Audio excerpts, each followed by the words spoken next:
และครูบาเจ้าศรีวิจัยเป็นต้นขอกราบอาราธนาเชิญชวน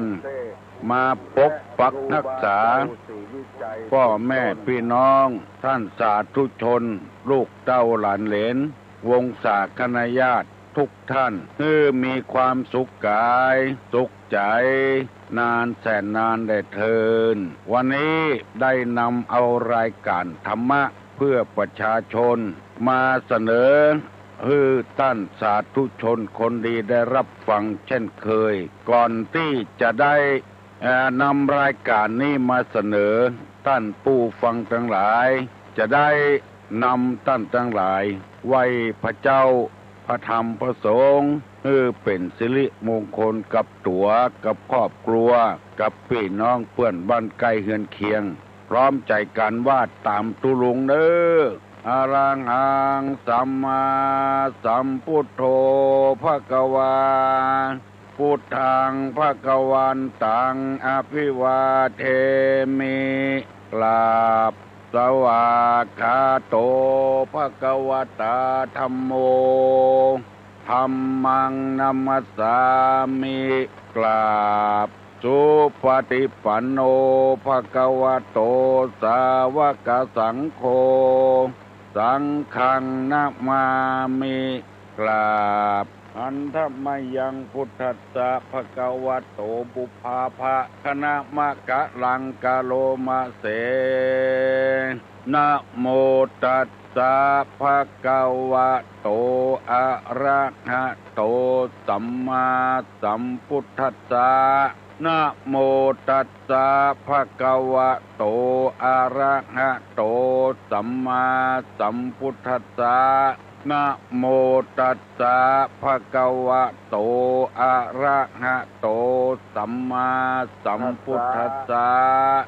พุทธังสรณังกัจฉามิธัมมังสรณังกัจฉามิสังฆังสรณังกัจฉามิตุติยัมปิพุทธังสรณังกัจฉามิตุติยัมปิธัมมังสรณังกัจฉามิตุติยัมปิสังฆังสรณังกัจฉามิตติยัมปิพุทธังสรณังกัจฉามิตติยัมปิธัมมังสรณังกัจฉามิตติยัมปิสังฆังสรณังกัจฉามิ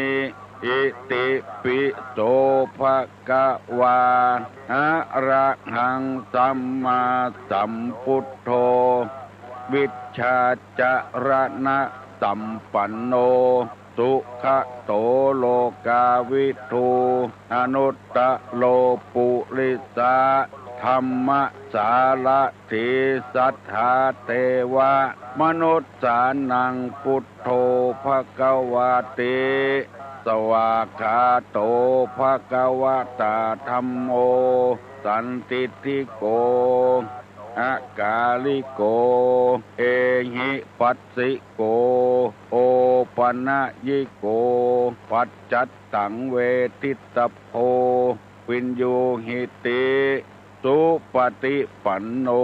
ภควโตสาวกสังโฆอุจุปฏิปันโนภควโตสาวกสังโฆญาญาปฏิปันโนภควโตสาวกสังโฆปัญหาต่างๆฝ่ายรัฐบาลกับฝ่ายค้านกับบัถ้าถามมาเนอตุลุงจะบ่ตอบเพราะว่าสถานีนี้และที่เพิ่นกำลังถ่ายทอดถึงแม่แจ่มปุ่นก็มีที่กาดบริบูรณ์นี่ก็มีที่ฝ่ายหินก็มีเพิ่นกำลังถ่ายทอดแล้วเฮาบ่อู้เรื่องการบ้านการเมืองบ่ยุ่งกับเพิ่นอันนี้เป็นข้อที่2ข้อที่1บ่ถึง 6:00 นฟังโทรมาเตื้อข้อที่2การบ้านการเมืองบ่ต้องโทรมาเตื้อเอาบ่ยุ่งกับเปิ้นข้อที่3ปัญหาเกี่ยวกับในครอบครัวผัวกับเมียกันพ่อผัวแม่ผัวพ่อเมียแม่เมียกับลูกกับเต้าก็บ่ต้องถามตุลุงมาเน้อ ถามเรื่องกินเรื่องการเรื่องการปฏิบัติธรรมมาอย่างหมู่นี้ขอขอบคุณกับท่านทั้งหลายโดยเน้อที่ให้โอกาสกับตุลุงวันนี้จะได้นำเอากรรมปะเก่าโบราณเพิ่นว่าไว้มาเสนอให้พี่น้องทั้งหลายได้ฟังกรรมโบราณเพิ่นว่าอย่างอี้กำเดียวก่อนเน้อกำลังกึดใจอยู่เน้ออย่าไปจิหมากป้นฝายอย่าไปจิหมาตายป้นน้ำอย่าไปจิหมาเน่าป้นฝายอย่าไปจิหมาตายป้นน้ำโบราณเพิ่นว่าอย่างอี้ข้อนี้หมายความว่าอันใดที่มันบดีอย่าไปเอาไปหูฮือเปิ้นมาตายอยู่ที่ฝ่ายจิเอาป้นฝ่ายไปเหียเอาไหลล่องไปฮือเปิ้นกรรมนี้คือหมายความว่าของบดีบดักตัวยังบัดต้องการแล้วไผที่ไหนจะต้องการเป็นคนหันแก่ตัวโยนความผิดฮือแก่คนอื่นที่เปิ้นว่าโทษของคนอื่นมองเห็นเท่าภูเขาโทษของเรามองไม่เห็นเท่าเส้นผมตดคนอื่นเหม็นจนเต็มทนตดของตนถึงเหม็นไม่เป็นไรอันนี้เป็นกรรมสุภาษิตกรรมบักเก่ากรรมโบราณบางคนก็มักง่ายลงไปยูไปให้คนอื่นอย่าหมดขี้เยื่อในบ้านของตัวเศษไม้เศษตอกของตัวเอาไปจ้งไว้ต่ำข้างถนนหนทางพอแล้วมันบังงามตาตึงเปิ้นตึงเฮายังบ่ต้องการคนอื่นไปต้องการจะได้เปิ้นว่าคนเชื้อนี้อยู่ที่ไหนขวางบ้านขวางเมืองขวางโลกหันแก่ตัวหันแก่ได้เกินไปอันนี้ก็ผิดวัฒนธรรมประเพณีโดยผิดศีลผิดธรรมโดยอันใดบดีเอาไปฮื้อเปิ้นเพราะว่าจะเป็นปอกกานายขายเพราะว่าจะเป็นคนรับจ้างรับแจ้งเนี่ยมันปนวันปนคืนว่าเอาใจเปิ้นมาใส่ใจตัวก่อนเมื่อตุลุงเป็นละอ่อนคนทางบ้านใดบุหัวถึงเวลาแบกขบกคนอันขึ้นมารับจ้างบกสวนมันมีหลายอย่างบกงุบบกซุยก่อนแบบบกงุบนั่นก็ถูกน้อยบกซุยนี่ก็คือซอยมันก็แพงน้อยหมู่บกงุบนั่นน่ะเพราะว่าอย่างไสอย่างงุบละไว้ตึงบ่ไสอย่างออกหักไม้อย่างก็บ่ไสอย่างออกงุบละว่าหั่นแบกขบกขึ้นมารับจ้างทำเรื่องไผไปจ้างแล้วคนอีกคือไปหั่นแก่ตัวหั่นแก่ได้เข็ดไม้กาปวดกาไอ้หยังกาบ่เก็บขว้างหรือเปิ้นงุบละว่าหั่นแบกขบกขึ้นมาแถมปิงมีไผจ้างละหมู่นี้จะเงี้ยก็เพราะเหตุว่าหั่นแก่ตัวน้ำไปควรจะเงี้ยให้ละเอียดพ้องค้าขายก็เหมือนกันเอาของบดีไว้ตั้งพื้นเอาของดีไว้ตั้งบนพอแล้วมันน่ากินน่าใจแถมเตื้องไผก็บ่ใครซื้อละอันนี้นำมาเสนอให้พี่น้องทั้งหลายพยายามฝึกหัดดัดนิสัยตัวเก่าอันใดบดีโยนให้เปิ้นอันใดดีๆตัวเอายูหมาเน่าป้นฝ่ายยูหมาตายป้นน้ำอันนี้เป็นกรรมบักเก่ากรรมโบราณคนว่าพอโทษของอื่นเต้าดอยน้อยเดียวก็มีโทษเต้าดอยซึ่งมันเป็นปฏิกิริยาจังที่เฮาฮู้กันถึงวันเนี่ยโทษน้อยเดียวเอาปเต้าดอยโทษของตัวเองนี่เปรอะเปเตอพอยังเส้นผมยังน้อยยังใหญ่ไปอยู่โทษคนเรามองไม่เห็นเท่าเส้นผมโทษคนอื่นนี่เหม็นรถของตัวนี่เพราะว่าจะได้2 คนพ่อลูกนั่งกินข้าวด้วยกันกินข้าวก็แกงผักละกินไปกินมาขอโทษเถอะพ่อมันตดออกลูกมันสาบเขาใส่ถ้าจะทนบ่ได้แก่ก็ให้หมาไปตดบ่โอ้พ่อมันคนนี่จะได้ทำใจเย็นไว้โอ้บ่น้องก็ไม่มีไผกินข้าวกับกันนี่กะ2 คนกันบ่พ่อตดก็น้องให้ตดก็น้องบ่ตดก็พ่อตดอะกะเนี่ยพ่อตดพ่อไม่ได้แต่โดนลูกมันด่ามาไปตดบ้าตดของตนนี่มุบมิบสุดซิเปียโบราณเป็นว่าตดสุยเปิ้นจังตดดังเปิ้นฮักคนใดตดดังนี่แค่หัวเป็นหมู่ตดสุยนี่เขาจังหัวมันเสียเพียบนะไปทราบตดสุยนี่นะเนี่ยดีเนอะบัดถ้าโทรมาเจอเนอะแล้วตุลุงจะนำเอากรรมมาเสนอแถมเป็นธรรมะในทางพระพุทธศาสนานะโทษของโลภะโทสะโมหะ ตุลุงไปอ่านหนังสือไปปะเขาใส่โอ้โทษมันรุนแรงว่าได้นำเอาโทษของโลภะมาเสนอคือความโลภคือพี่น้องจักแล้วไปปะใส่อ่านพ่อแถมโทสะโมหะเหมือนจังเดียวกันเฮาแล้วจะอู้ลืมแถมกรรมแต่ว่าบ่ได้อู้ดีสกรรมเปิ้นฟังโทรมาบางรายเข้าใจว่าที่โทรศัพท์มาหาตุลุงเนี่ยมีนายหน้ามีอย่างก็มีคนหมู่เดียวกันเนี่ยโทรมาหาความจริงบ่ใจเน้อแจ้งต่อไฟใส่ต่อน้ำเนี่ยโทรไก่จะแต้นะเดี๋ยวน้ำเพอะพระเมืองลีปุ่นแผ่วแม่ออนปุ่นแผ่วลำปางปุ่นเกาะคาปุ่นเพิ่นโทรมาแต่นะบ่ใช่นายหน้านายตาอย่างอ่ะบ่เชื่อถ้าฟังเตอะสำเนียงถึงเหมือนกันโทษของโลภะนี้ตะวาได้เล่าให้พี่น้องทั้งหลายฟังว่า1ก่อให้เกิดความพินาศ2ทำจิตให้กำเริบ3เป็นภัยภายในภายใน4ทำให้บ่รู้จักประโยชน์ไม่เห็นธรรม5ทำให้มืดบอดแล้วไปอ่านพอโทสะโมหะอย่างเดียวกันวันนี้จะนำมาเสนอทำกรรมเพื่อให้เฮาได้บรรเทาจากความโลภความโกรธความหลงเพื่อได้เบาบางลงไปเพื่อบ่ให้เดือดร้อนถึงตัวเองถึงครอบครัวและคนอื่นความโลภนี้ก่อให้เกิดความพินาศความสูญเสียความล่มจมดังที่เอาฮู้กันทั่วๆไปจะเอาอย่างคนเดียวก็ได้คนเดียวจึงเป็นเหตุให้เกิดความพินาศล่มจมสงครามโลกครั้งที่2ญี่ปุ่นกับพันธมิตรพบกันญี่ปุ่นก็จะเอาพันธมิตรก็จะเอาเพราะว่าต่างคนต่างมีความโลภเหมือนกันจะเอาแต่ละบ้านแต่เมืองมาเป็นขี้ข้ากันเพราะทรัพยากรในบ้านในเมืองมีนักญี่ปุ่นมาตั้งลุ่มบุกบุญเอเชียบุรพาต่ำบ้านเชียงใหม่เฮาก็ได้ครับหลังวัดตุลุงนี่มีค่ายญี่ปุ่นอยู่ญี่ปุ่นมาตายกันเป็นละเนระนาดเพราะความพินาศนั่นเองยังบอกปอเตื้อ2 วัน 3 วันนี้มีละอ่อนคนหนึ่งมาทำงานอยู่ที่ศูนย์ฝึกงานศูนย์พัฒนาฝีมือแรงงานอยู่ที่หลังวัดตุลุงปรากฏว่าไปได้แฟนเป็นฝรั่งเป็นญี่ปุ่นนี่ก็เป็นญี่ปุ่นแล้วจะไปประเทศญี่ปุ่นผีญี่ปุ่นมาเข้าผู้เป็นภาษาญี่ปุ่นลุบไปบ่ฮู้เรื่องนิมนต์ตัวเจ้าญี่ปุ่นที่อยู่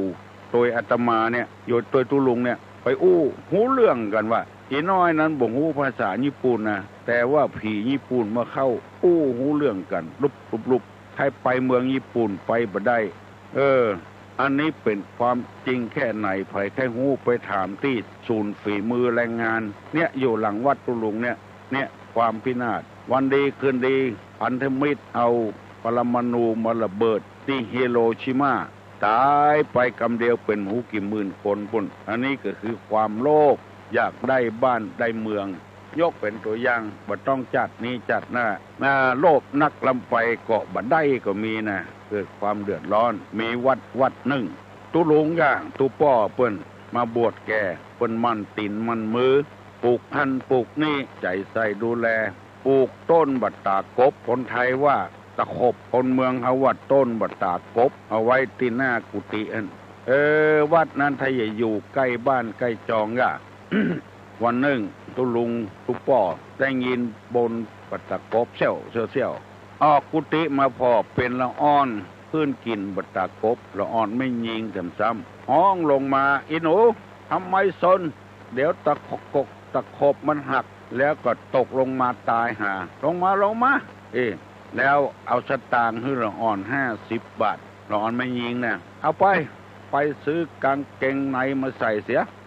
ละอ่อนไม่ยิงได้สตางค์บัตตะคบตะคึบบ่เอาละได้สตางค์ไปอวดถึงแม่มันแม่มันก็ขี้โลภอย่างว่าเนี่ยนะโลภะเกิดขึ้นละอ่อนได้50 บาทถ้าเป็นคนใหญ่ต้อง100 ป่ายบนนี่ใครได้อย่างลูกสาวมันวันพูกแม่มันไปคืนทำแล้วเศร้าอยู่บนบัตตะคบ ตุลุงได้ยินก็ใส่ลงมาแถมอะไรนี่เมื่อวานลูกมันวันนี้แม่มันเอกนี่หรอเอาลงมาแม่มันนึกว่าจะได้สัก100 ฝ่ายก็ แม่มันลงมาตัวลงก็จะตังค์จ่ง5 บาทเอาไปซื้อกางเกงในมาใส่เสีย มาจะได้นักหรือลูกมันเอาไปมาได้5 บาทแต่เนี่ยเพราะความโลภเน้ออันนี้หูฟังมันม่วนอกม่วนใจบ่ได้อันนี้ก่อให้เกิดความพินาศไปโลภนักลำไปกินกำไห้นักลำไปเอาหมอกก็ให้พอดีเนี่ยเอานักลำไปก็อย่างว่านั่นนะมันเดือดร้อนคนอื่นมาหันแก่คนอื่นอย่างที่ตุลุงนำมาเสนอตะวันไปงานที่ไหนเปิ้นแจกของเปิ้นแจกพระกาแจกเหรียญแจกผ้ายันกาเอาอันเดียวบอกปอ2 อัน3 อันมันใครเกินน้ำไปเอาอันเดียวก็พอแล้วหันใจคนอื่นพ้องเปิ้นก็ใจเฮาก็ใจเรื่องนี้เท่าบอกว่าเหี่ยก่อนมันเกิดขึ้นติ๊ก2ทำมือจิตให้กำเริบทำจิตให้กำเริบเสิบสารถ้าได้1ได้ยังบอกป2ป3ป4พวกออกไม่ออกพี่น้องทั้งหลายที่อยู่บ้านนอกบ้านป้างเราไปสังเกตแต่ก่อนนี้เฮาไปซ่อนเนี่ยเฮามีข้องแก่นเดียวนั้นนะบัดเดียวนี้มีข้องไป2-3 แกนปุ่นเอาซ่อนเอากระป๋าตอนปู่เขาแซะในห้องกว้างเนี่ยประเดี๋ยวนี้ข้อง1ใส่ป๋าข้อง1ใส่ปูข้อง1ใส่หอยเอาจนมดต้งมดนาบ่ฮื้อไผได้กินตัวสักคนอันนี้คือความโลภทำจิตใจให้กำเริบเสิบสารแต่อียังบ่พอน่ะเบื่อป่าแถมป่าน้อยป่าใหญ่ตายด้วยกันหมดเนี่ยเป็นกองบ่ฮื้อไผได้กินแถมซ้ำป.2อันนี้คือความโลภของคนกรเพิ่นเศรษฐกิจเพียงพออยู่พอกิน เอาหมอกก็ให้พอดีเนี่ยปล่อยเกินไป3เป็นภัยภายในบ้านผัวก็โลภเมียก็โลภต่างคนต่างหันแก่ตัวหันแก่ได้ทำข้อที่4ทำให้บ่รู้จักประโยชน์บ่มองหันธรรมะธรรมโมแล้วข้อที่5ทำให้มืดบอดเหมือนกันหมดโทสะก็เหมือนกันคือความโกรธนี่ความพินาศย่อมจะเกิดขึ้นความวุ่นวายย่อมจะเกิดขึ้นความโทสะนี่คือบันดาลความโกรธแต่ว่าบ่ได้ดีวันนี้ได้ดี เพราะว่าเปิ้นฟังกรรมตุลุงเปิ้นบ่โทรศัพท์มาถามว่าวันนี้จะเรื่องโทสะคือความโกรธอันนี้ก็ละอ่อนอายุ3-4 ขวบฆ่าคนตายโดยมีเจตนาอย่างร้ายแรงเพราะเหตุว่าบันดาลโทสะคือพ่อกับแม่นี่ฮักลูกบ่เต้ากันไปพอเตอะบ้านเฮาเมืองเฮาฮักลูกน้องลูกคนน้องเนี่ยฮักอ้ายน้อยฮักน้องนักเวลาน้องเฝ้าอ้ายเฝ้าน้องอยู่น้องให้พ่อก็จ้างแม่ก็จ้างไปด่าอ้ายพุ่นเตื้อมันผิดกับน้องแต่อ้ายจะสั่งจะสอนพ่องก็บ่ได้พ่อแม่จะเคี่ยนจะตีอ้ายพุ่นมีละอ่อนคู่หนึ่งอย่างเงี้ยพ่อแม่เป็นคนที่บ่พิจารณาเสียก่อนบ่ใจสติภัยผิดภัยทุกข์ก็น้องให้ก็เคี่ยนอ้ายน้องให้ก็เคี่ยนอ้ายซื้อขนมมาแบ่งให้อ้ายน้อยเดียวแบ่งให้น้องนักความโทสะก็เกิดขึ้นกับละอ่อนวันดึงก่อนเมื่อมีเฮาคนเดียวดูตั้งกินพ่อแม่ก็บ่ด่าเฮาสักเตื้อบ่ล่ำเคี่ยนเฮาสักเตื้อตั้งมีน้องเกิดขึ้นมาเนี่ยโดนด่าอยู่ติ๊กเนี่ยจะใดนี่มันละอ่อน3-4 ขวบนี่มันหูเรื่องแล้ววันหนึ่งหันแม่มันนอนหลับเอายาปิดยาอย่างหมูยาปิดก็แล้วกันเถอะยาที่เอาเห็นแล้วเอาไปทานคือแม่มันขอโทษเนอะฮัลโหลไว้สานะตุลุงเนอะน้องป๊อบตื่นแล้วกันหมูจ้าน้องป๊อบตื่นแล้วกันหมูเนี่ยตื่นแล้วเปิ้นบ่โทรมาเตื้ออันน้องพิมพ์ตอบมาแล้วยังน้องป๊อบเนอะถ้าน้องพิมพ์นี่ยังบ่เฉลยได้นะแล้วก็น้องป๊อบตอบมาแล้วก็เฉลยมาเนอะเอาไว้สาตุลุงเนอะจำว่าใหญ่ก็ไอ้ยังก็ขึ้นอะไรแรงที่สุดน้องพิมพ์ตอบมาแล้วนะบ่ถูกเนาะเฉลยเตื้อบ่เฉลยถ้าใครถูกนี่จะมีของขวัญนะเนอะนั่นกะครับมีรางวัลฮะเจ้ารางวัลไว้รางวัลมันกำลังใจรางวัลครับแต่ว่าน้องพิมพ์ถูกบ่ถูกยังบ่ฮู้แต่ยันรอน้องป๊อบก่อนไว้สาครับไปฮือที่ไหนมาฝากที่ตุลุงไงกะเราส่งมาทางตุลุงกันน่ะครับนี่เรื่องมาแล้วเด้อพระบันดาลโทสะน่ะเกิดความพินาศเกิดขึ้นในบ้านไอ้ตัวมันก็เลยเอายาปิดเนี่ย ยาปิดยากินแล้วตายนี่นะอันนี้แถมยังให้เสนอให้พี่น้องทั้งหลายฟังตัวลุงว่าเป็นเรื่องที่บดีนะที่หนังสือพิมพ์กาวิทยุกาโทรทัศน์โดงกะดื่มยาพิษเนี่ยบอกยี่ห้อหมดยายี่ห้อนั้นยี่ห้อนี้กินแล้วตายคนมันไข้ตายมันหมูอย่างจะใดก็ไปซื้อยาตามที่บอกยี่ห้อเนี่ยมันบดีใบบดีบอดอันนี้ขอฝากไว้ตัวเนอสื่อมวลชนต่างๆยาพิษชนิดหนึ่งก็พอแล้วอย่าต้องไปว่าเป็นยานั้นยานี้อันนี้บอกส่วนผสมทั้งหมดมันไข้เกินลงไปคนที่มันไข้ตายมันก็มีอยู่กับจี้ประกันเนี่ยบอกควรจะมาลงโทรทัศน์ทั้งน้อยเอามีดไล่จี้คนได้ประกันกะปืนกะมันน่าจะเอาภาพนี่มาลงสักหน่อยอันนี้ตุลุงนำมาสักอันนี้ก็อย่างเดียวกันนะเอายาพิษเขาทาที่ลูกมันจังน้องมันจังดูดนะทาของแม่มันนะใครว่าเจ้างูเอาคนเดียวน้องที่น้องมันดูดนั่นน่ะทาแล้วคือน้องมันดูดคือน้องมันตายมันจะเป็นลูกคนเดียวของพ่อของแม่เอาปอทาเสร็จแล้ว พาเมื่อวันเมื่อค่ำแม่มันนอนหลับเมื่อค่ำมันแม่หมูวันนั้นถ้าอย่างย้ำหนาวก็แม่มันแบบมาอาบน้ำสักคำก็นอนด้วยกันลุกมาเมื่อเจ้าโอ้เป็นว่าพ่อมันตายไปเหี้ยก่อน เนี่ยจะฆ่าน้องแต่พ่อมันตายไปเหี้ยก่อนตายเพราะอย่างก็งูเอาคนเดียวเถอะอันนี้คือความพินาศเกิดขึ้นเพราะโลภะโทสะและแถมอันก็คือโมหะคือความหลงหูบัดแต้หลงไหลกระเปิ้นก็คือความพินาศทำใจให้กำเริบเป็นภัยภายในแล้วก็ทำบังหูจักประโยชน์บังหันทำมืดบอดมืดมิด ถึง5 ข้อเนี่ยตุลุงจะขอลืมแถมกรรมว่าภัยจดจำได้พ่องโลภะโทสะโมหะทั้ง5 ข้อเนี้ยภัยจดจำได้ลองตอบตุลุงมาโมเนี้ยมันเกิดขึ้นแล้วมันจะทำให้เกิดความพินาศเพราะฉะนั้นในทางพระพุทธศาสนา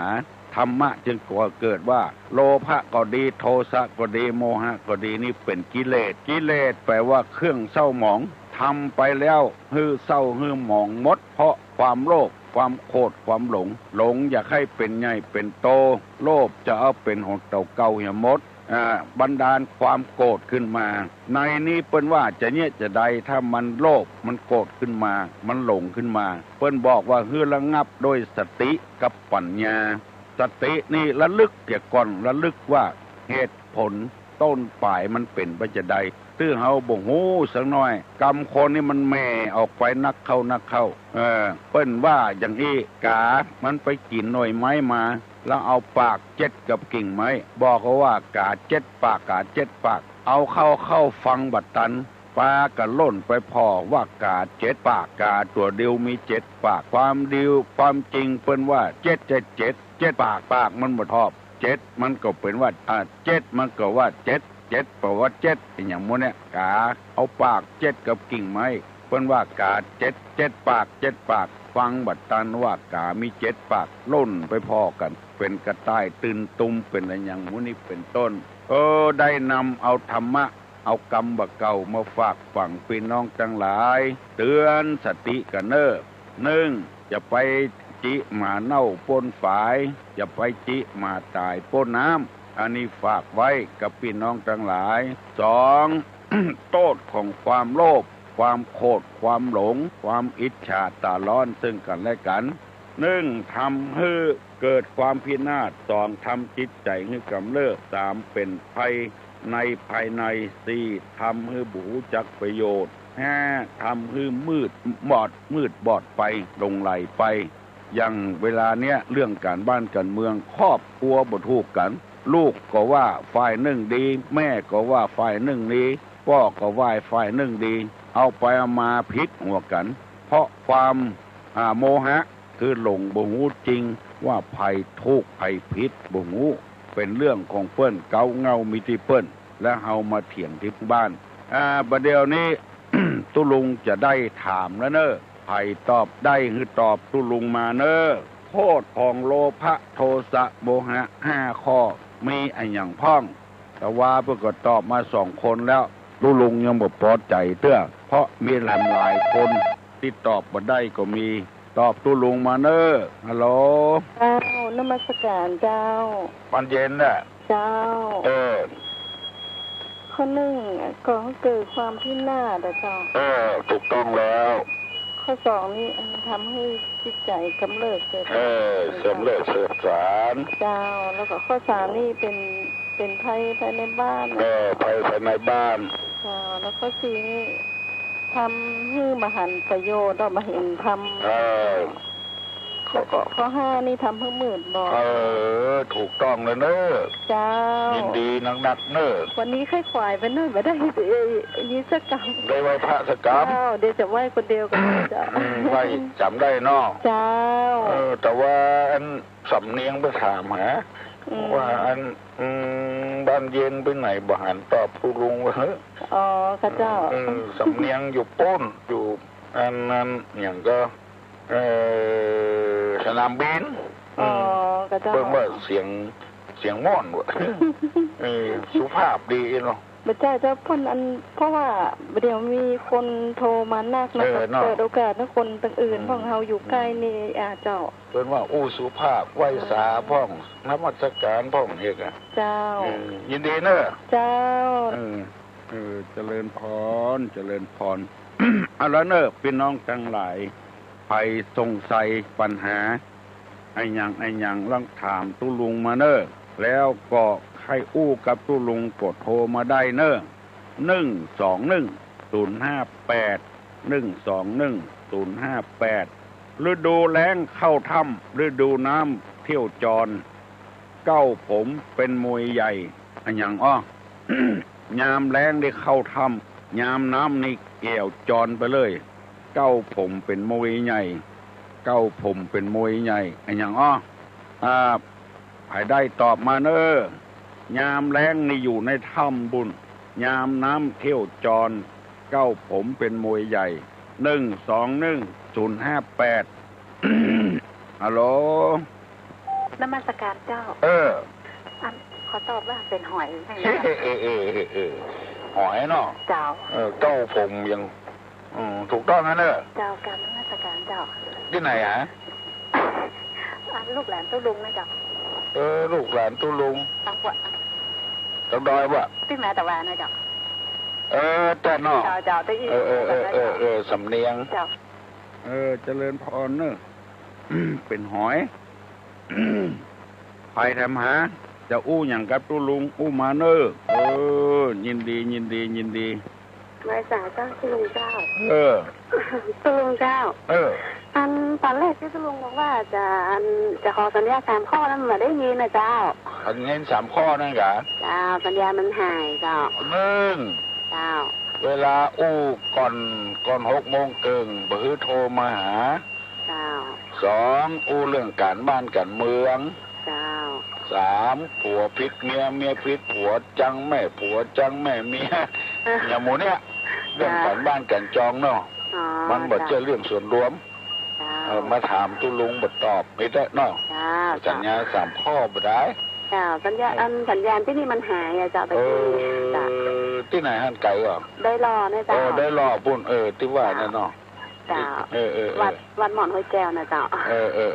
หม่อนห้วยแก้วเจ้าวันที่15นี่วัดหม่อนห้วยแก้วเพิ่นจะมีการฉลองนะเจ้าค่ะเจ้าวันที่15ผู้ฮือนี่เจ้าฉลองอย่างฮะฉลองงานใต้วัดกับห้องน้ำเจ้าเนาะเจ้าเราปีน้องไปร่วมเนาะเจ้าอย่างนี้กะ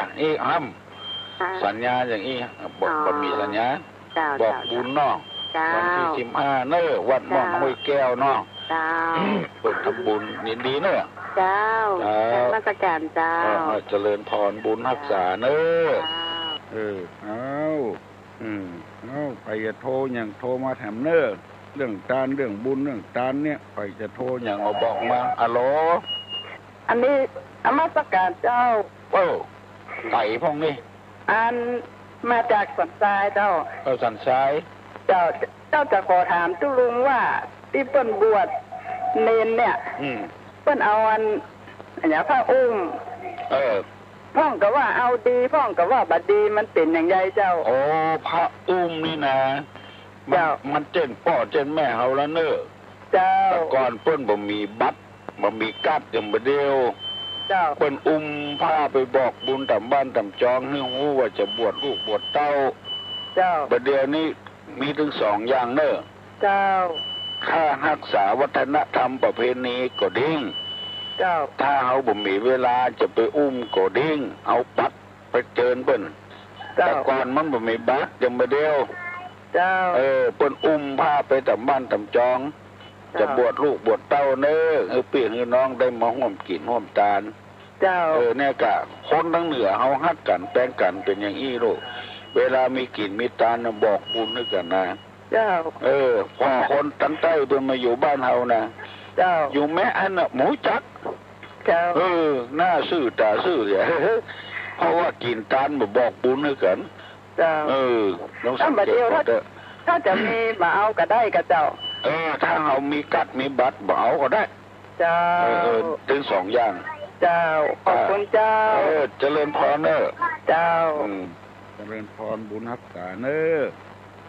อย่างเอี้ยตุลุงชอบแต่เป็นปัญหาที่ต้องการให้หูใครหูถามมาโทรมาอย่างเอี้ยฮัลโหลสวัสดีเจ้าตุลุงชาตุลุงคือทำดีเจ้าชาตุลุงสอนดีเจ้าอยากถามตุลุงสักหน่อยเจ้ามันเข้าใจง่ายเนาะเจ้าเข้าใจง่ายเป็ดม่วนดีเจ้ายินดีเนอะตุลุงเหมือนพ่อหนูแน่เลย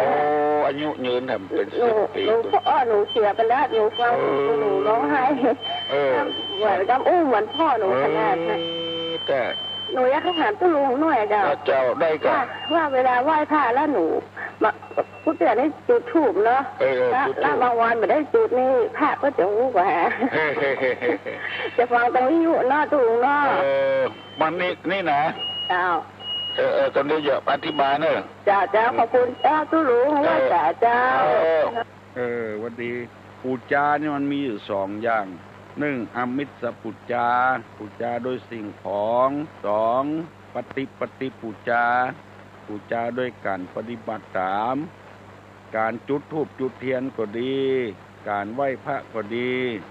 ห้องกันว่าอมิตรปูจาโดยอมิตรคือสิ่งของที่สำคัญที่สุดนี้พระพุทธเจ้าต้องการนี่คือปฏิปูจาคือปฏิบัติด้วยการปูจาด้วยการปฏิบัติตามปฏิบัติอยู่ในศีลกินในธรรมคือเหมือนบ้านเหมือนเมืองเหมือนเปิ้นเหมือนต้านจะเป็นนอกฮีดนอกห้อยนอกศีลนอกธรรมอันนี้เฮาแบบประจุดธูปก็ได้เพื่อเฮาลืมไปบ่จุดก็ได้ถ้าเฮาบ่ลืมเฮาจุดเหียก็ได้ถึง2อย่างแต่การปูจาด้วยสิ่งของปูจาด้วยจุดธูปจุดเทียนบางทีก็อันตรายนะเมื่อเดือนแล้วในตุลุงมดโตหมู่ปูจาไปชุดหนึ่งก็ยังว่าปูจาเตียนแล้วบ่พ่อบ่คอยนะเกือบไม่กุฏิทำละอันเนี้ยมันก็คือโทษถ้าจะคือดีๆแต่ก็ปฏิบัติตามเอาเนอะไปต้องการก็คือปูจาอย่างที่ยินดีละที่โทรศัพท์มาหาตุลุงเนอะเอาใครต้องการอย่างแถมก็โทรมาหาตุลุงเนอะโทรมาหาฮัลโหลเจ้าไหว้ขาเจ้าปนานนอกเจ้าขอสนับสนุนที่สันทรายแหละเจ้าสนับสนุนว่าใหญ่ก็รักษาที่สาหอยไปเถอะแบบเบาโบราณนะครับแบบเบาโบราณผ้านั่นน่ะผ้าน่ะไปให้เพื่อนก็เหมือนนี่พี่จะได้บวชลูกเนี่ยเพราะว่าจะต้องมาก่อนน้องพอต้องมาให้ก่อนต้องมาให้ก่อนนั่นเพื่อนเปรียบเทียบไปถึงมาตอนที่เฮามีต้องแล้วก็เขาออกมาแล้วกับลูกเขาก็ใหญ่ขึ้นมาแล้วจะได้บวชเป็นพระเป็นสงฆ์ละถ้าเป็นพระเป็นสงฆ์แล้วก็เหมือนนึ่งกับพระสงฆ์บาทไปคุมเข้าเพิ่นบอกว่านั่นน่ะเขาสาหิตสาห้อยนี่ไปจัดดีดีกะจะต้องเอาแบบใหม่เนี่ยใครจะเอากับมันไปเป็นยังได้ถึง2อย่างได้ถึง2อย่างทุลุงว่านะมันคือว่าเขารักษาไว้เขาเนี่ยแล้วมันภูมิใจนะดีใจเนาะภูมิใจดีใจแล้วเกิดเป็นผลบุญผลกุศลขึ้นมันก่อทำมือเฮาเนี่ยมีปิติแล้วก่อคนอื่นไปก่อนถ้าที่เปิ่นเข้าใจเปิ่นก็จะมันก็คือ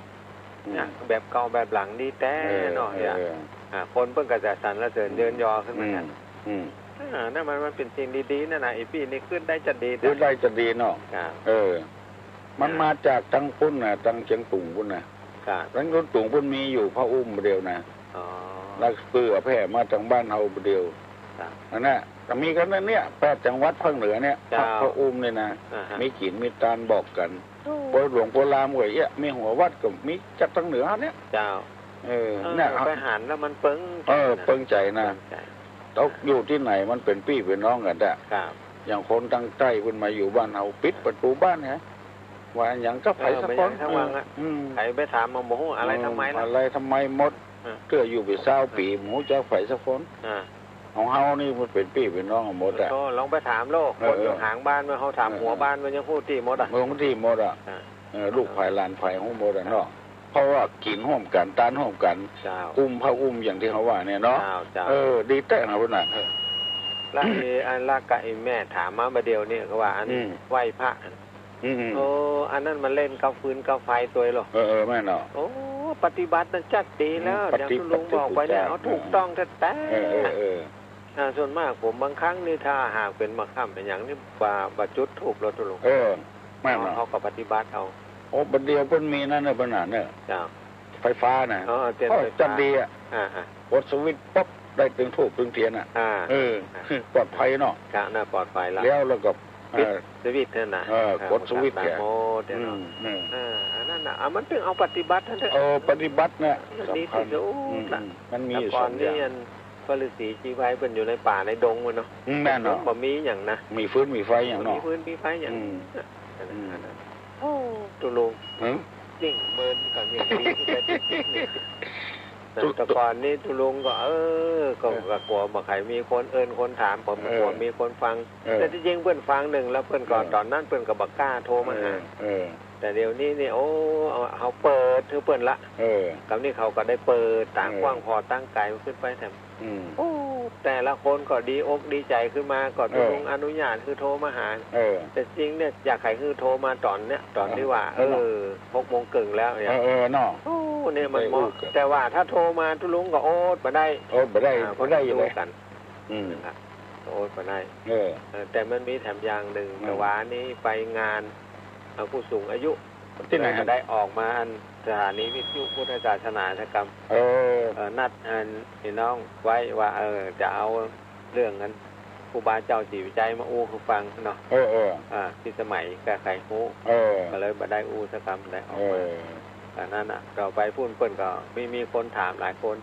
เปิ้นบอยากใครให้คนที่เอามาถามหาตุลุงเกี่ยวกับการบ้านการเมืองนัก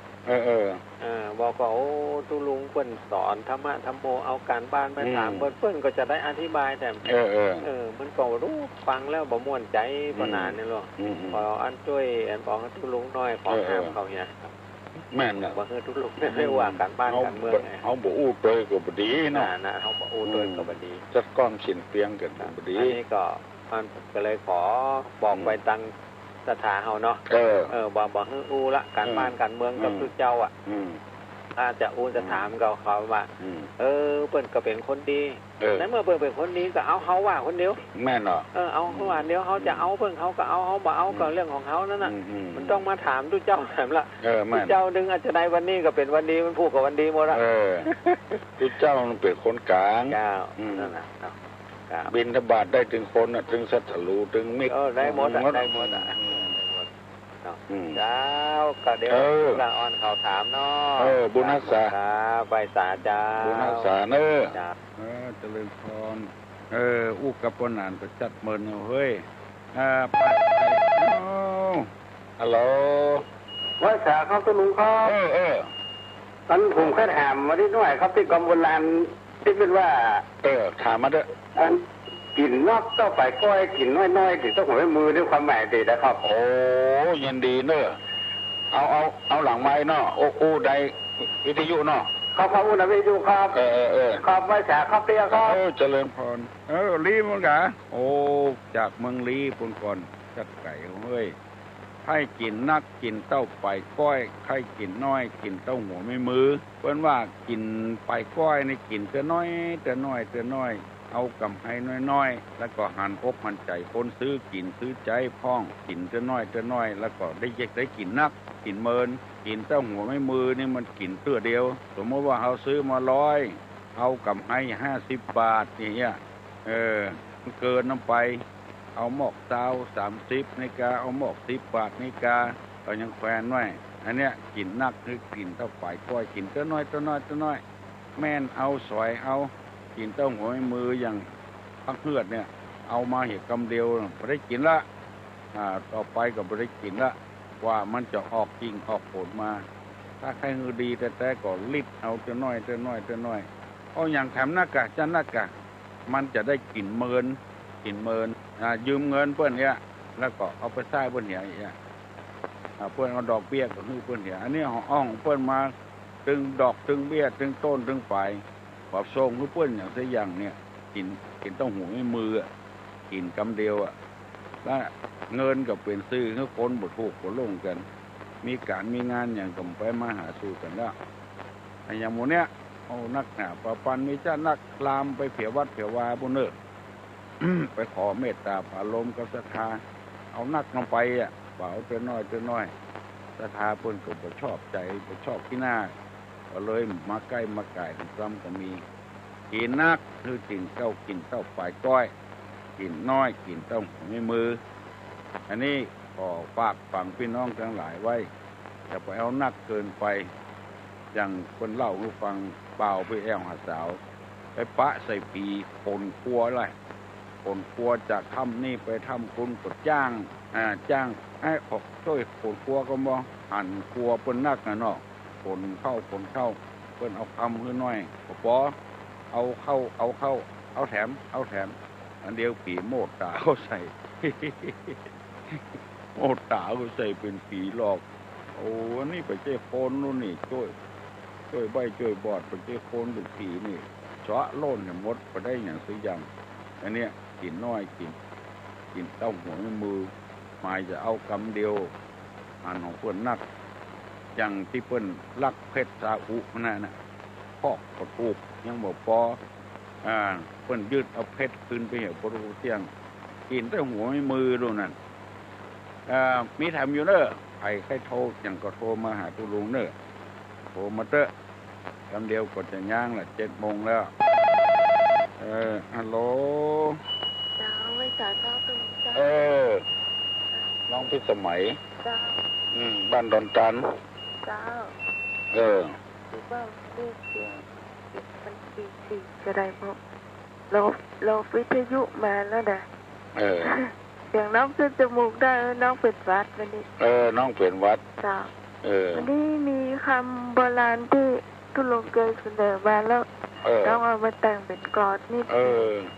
นั่นกะโบราณว่าใหญ่บทเดียวพอดีมันรู้สึกว่ามันมีความคล่องแคล่วเลยมาแต่งเป็นกลอนเก็บเอาไว้มือถือสากปากถือศีลได้ยินว่าเป็นคนหน้าเนื้อใจเสือเชื่อไม่ได้ต่อหน้าชมรับหลังพังทั้งกระไรหนีให้ไกลอย่าอยู่ใกล้คนไม่ดีบทเดียวโอ้เก่งแกปรบมือเนอะปั๊บเสียงมันวีดเจ้าตุลุงเสียงมันวีด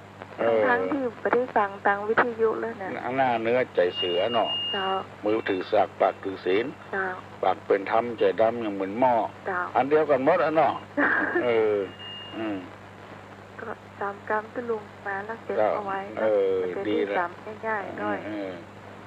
ปากจะเป็นธรรมบุญใจยังเหมือนหม้อดำกลึกอันมีตัวย่อเจ้ายินดีเนอะ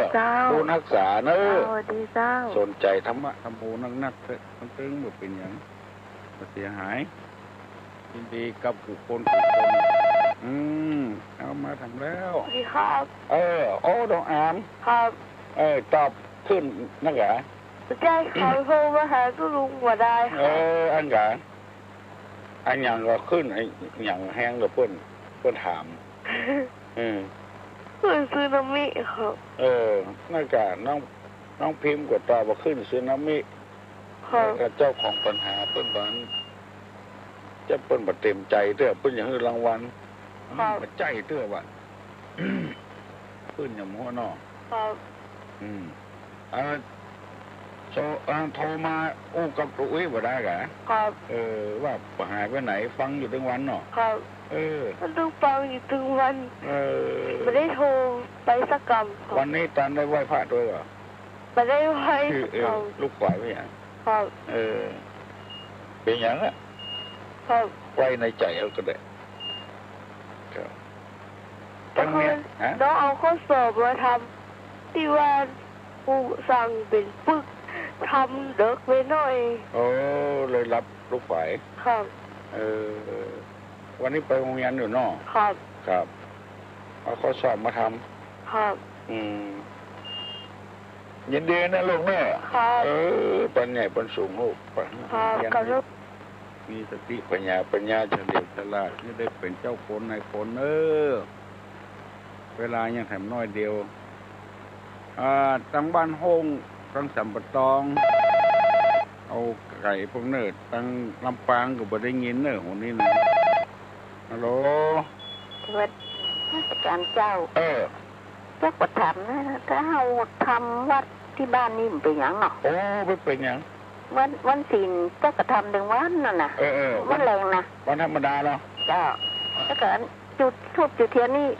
บ่แค่จุดแล้วมันนั่นแหละเจ้ากับปุจจากันให้เราเฝ้าเทียนถึงเที่ยงนั่นน่ะมันก็บอกเป็นอย่างเนาะเป็นอย่างเจ้าไปวัดบ่ได้ไปบ่ได้ไปบ่ได้มันมีละอ่อนไปส่งอ่ะถ้าละอ่อนไปส่งได้จังมาจากไปเป็นเตื้อไปยากมายากเนาะเอาวัดได้กันเอาบ้านได้กันเนาะเอาบ้านน่ะบ่เป็นอย่างเนาะได้กันมีหิ้งพระเจ้าเหรอมีเจ้ามีหิ้งพระเจ้าดีกันพระเจ้าก็มีพระเจ้าก็มีครูบาศรีวิชัยมีหมอจิตตุนโอ้ครูบาศรีวิชัยเจ้าโอ้ดีแต่มีโต๊ะมีห้องพระเนาะจะว่ามีก็ว่ามีก็มันเป็นเรื่องธรรมดาจ้ะเรื่องธรรมดามันเป็นธรรมดามีหิ้งพระเจ้ามีที่ไหว้พระเจ้าเนาะที่ไหว้พระเจ้า5 โมงปลายเจ้าก็สวดเหรอดีละสวดตามว่าถึงเมื่อก่อนเจ้าก็ไปนอนวัดนอนวาเนาะจำศีลภาวนาเดี๋ยวนี้มันก้าวแล้วก็ขาบดีขาบดีไปเป็นยังให้ไปตื้ออันนอกให้ไปตื้อกระจายนี่กับวันศีลเมื่อเจ้าเขาไปใส่บ้านเนาะมันมีร้อนวัดก็ไกลอะทุกเจ้าบอกมาบิณฑบาตว่ะบอกไหมมันมีทุกเจ้าวัดตะเดือทุกเจ้ามีวัดมีทุกเจ้ามีแค่เนนภาษาเลี้ยนี่กับเนนน่ะมันตู้ที่ไหนไม่อยู่กับคืนน่ะวัดตะเดือคือวัดไหนวัดตะเดือเจ้าวัดเดือสารปีตะเดือสารปีน่ะที่หัวพระพรหมนะกะวัดใหญ่วัดหลวงเนาะวัดมีกะแค่มีทุกเจ้ามีทุกเจ้านะโอ้กาดก็มีหน้าวัดนะจ๊ะกาดก็มีหน้าวัดนะจ้าก็มาให้อย่างได้มาจ้าวันศีลนะมึงไปวัดได้เหรอมั้งจะหาใส่ทั้งเที่ยวอ่ะจะมันจะนะว่าเอาบ้านนี้คันนี้ให้อีหนอกไผ่ทำไผ่ได้ฮะที่เจ้านั่งเก้าอี้นี่มันก็เป็นอย่างเนาะโอ้เป็นอย่างพ่อมันนั่งพระเพียรเนี่ยอ่ะบางวันคนจัดให้คนเท่าต่างหากลงเก้าอี้น่ะเจ้ามันนั่งหมม่วนไปม่วนใช่ไหมเจ้าเนี่ยแค่โทรถามว่าให้เขาทำวัดบ้านนี้ได้หรือสวดบารมีสวดนี้เหรอโอ้สมดีกันเจ้าดีคุ้มมันคุ้มจองคุ้มลูกคุ้มหลานเจ้าไหว้พระเจ้านะด้วยเจ้าข้ามาถ้าบ้านอันนี้มาจุดทุกจุดเทียนเนี่ยมันอยู่คนเดียวอ่ะประจุดอ่ะกลัวไฟเนาะไฟที่หมูหักจังไผ่นะแม่นเนาะหักคนที่ตั้งใจเนาะจังคนที่ประจังใจโอ้ดีนะแม่เนอะเจ้าอนุโมทนาตัวอย่าไปละไปฟังเนอะเจ้าตึงมาแล้วว่าถ้าว่าพระทำแล้วนี่ก็ไหว้ถึงวันศีลนี่ได้เจ้าสวดอ่ะคุณพ่อคุณแม่ตัวไหว้ตัวเจ้าวันศีลนี่ได้เจ้าสวดนะนั่นก็ไหว้ธรรมดาน่ะมาล่ำจุดธูปจุดเทียนอย่างว่ากลัวไฟอยู่คนเดียวอ่ะอยู่คนเดียวเจ้าอ่อนเขาก็ไปอยู่คนที่คนกลางเหรอเนาะใหญ่มาที่อย่างนั้นเจ้าเหมือนไก่แน่เจ้าเป็นยังเนาะเป็นยังยินดีเนอะเจ้าอยู่ปัดเดือ อนุโมทนาโดยเน้อทุกคนรู้สึกว่าฮักตุลุงแปลงตุลุงนักแกโอมาหาปากันอยู่ดีมีสุขอายุมั่นขวัญยืนหิมากล้าขึ้นคือปากันมีโชคมีลาภเน้อเอาคุณแก้วต่างๆไปเพิ่งขอฮับกันสายเนาะน้องอกเอาใจกันเที่ยง3 บาทละฮัลโหลนวัตการเจ้าไก่ลุงเจ้าไม่สารโทรมาจากปูน่ะสมุทรปราการแจ้งว่าจะหายไปไหนฟังถึงวันนะเจ้าโทรบัตรการสมุทรปราการว่าเจ้าฟังถึงวันเหรอเจ้ายินดีเนอะเจ้าฟังถึงวันคนเมืองเฮามีบุญนักเนาะเจ้าอยู่สมุทรปราการนี่นะเป็นอาเจ้าต้นไปสว่าหากินนะเนาะเจ้าบรรยากาศน้องอยู่เปิดห้านอยู่ในกาดนะเจ้าในกาดสมุทรปราการเจ้าเปิดห้านเหรอเจ้าบ้านเดิมอยู่พะเยาอย่าเจ้าบ้านเดิมอยู่พะเยาเจ้าจุลุงโทรมาหมดแล้วนะเจ้าจุลุงจันฟังถึงวันเนอะจุลุงเจ้าโคตรประกันบอกเพื่อนๆฝูงเนอะเจ้าจัดรายการตัวนะ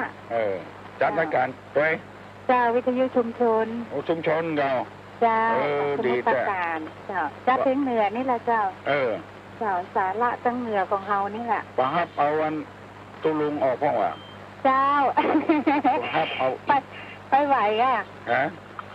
ไปไหวแกเจ้าเอาไปแพร่ภายทั้งปุ่นอ่ะทั้ง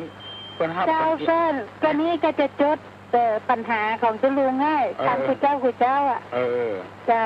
ก็จะเอามาคลายปัญหาพวกรายการที่มันอยู่เนี่ยการอยู่เนาะทางเพลงเนี่ยบางคนก็คิดตึงบ้านคิดตึงบ้านเราสบายเนอะเดียวนะมันมียังทางเหนือนี่นะก็เป็นพี่เป็นน้องแต่มาอยู่ต่างถิ่นดีๆมันบอกมีพี่มีน้องอ่ะบ้านติดกันก็ไม่ใช่พี่ใจน้องอ่ะแม่เนาะเจ้ามันแบบได้อันนักกาแฟกุศลให้กันอย่างว่านั่นเจ้ามันเป็นห่วงบุญห่วงตาอย่างแบบตุลุงว่าแบบนี้น่ะเจ้าฟังถึงวันเนอะลุงยินดีเนอะเจ้านมัสการเจ้าบุญรักษาเนอะเจ้าสวัสดีเจ้าเจริญพรประเดี๋ยวนี้7 โมงแล้วเนอะสับยกมือไหว้เนอะตุลุงจะปั่นปอนให้มีโชคมีลาภสัพปีติโยวัจจันตุสัพพะโรโกวินัสตุมาเตภวะตวนตรายโยสุขีติคายุโขภวะอภิวาตนาสีริสนิจังวุธาปจายโนยะตาโลธรรมาวัฏันติอายุวันโนสุขังปะลัง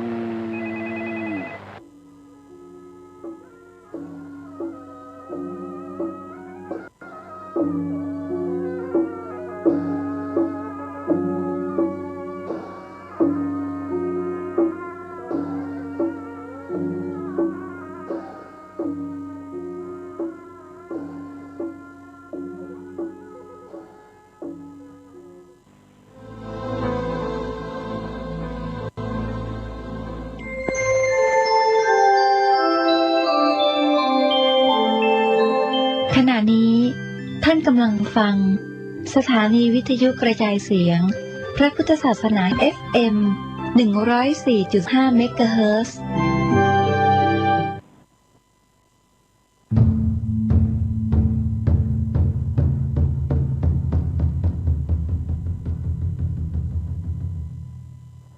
วัด7 ยอดพระอารามหลวง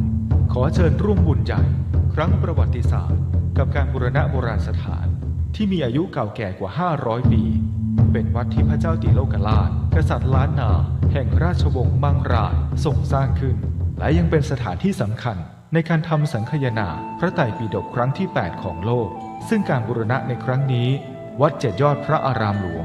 ร่วมกับสำนักศิลปากรที่7เชียงใหม่กรมศิลปากรได้จัดให้มีการบูรณะโบราณสถานทั่วบริเวณวัดกว่า9จุด12รายการจึงขอเชิญชวนพุทธศาสนิกชนผู้มีจิตศรัทธาทุกท่านมาร่วมบุญใหญ่ครั้งประวัติศาสตร์ซึ่งโอกาสบุญในครั้งนี้500 ปีจะมีเพียงครั้งเดียวโดยสามารถร่วมบุญได้ที่บัญชีวัด7 ยอดพระอารามหลวงเพื่อการบูรณะโบราณสถานเลขที่บัญชี839 222 7594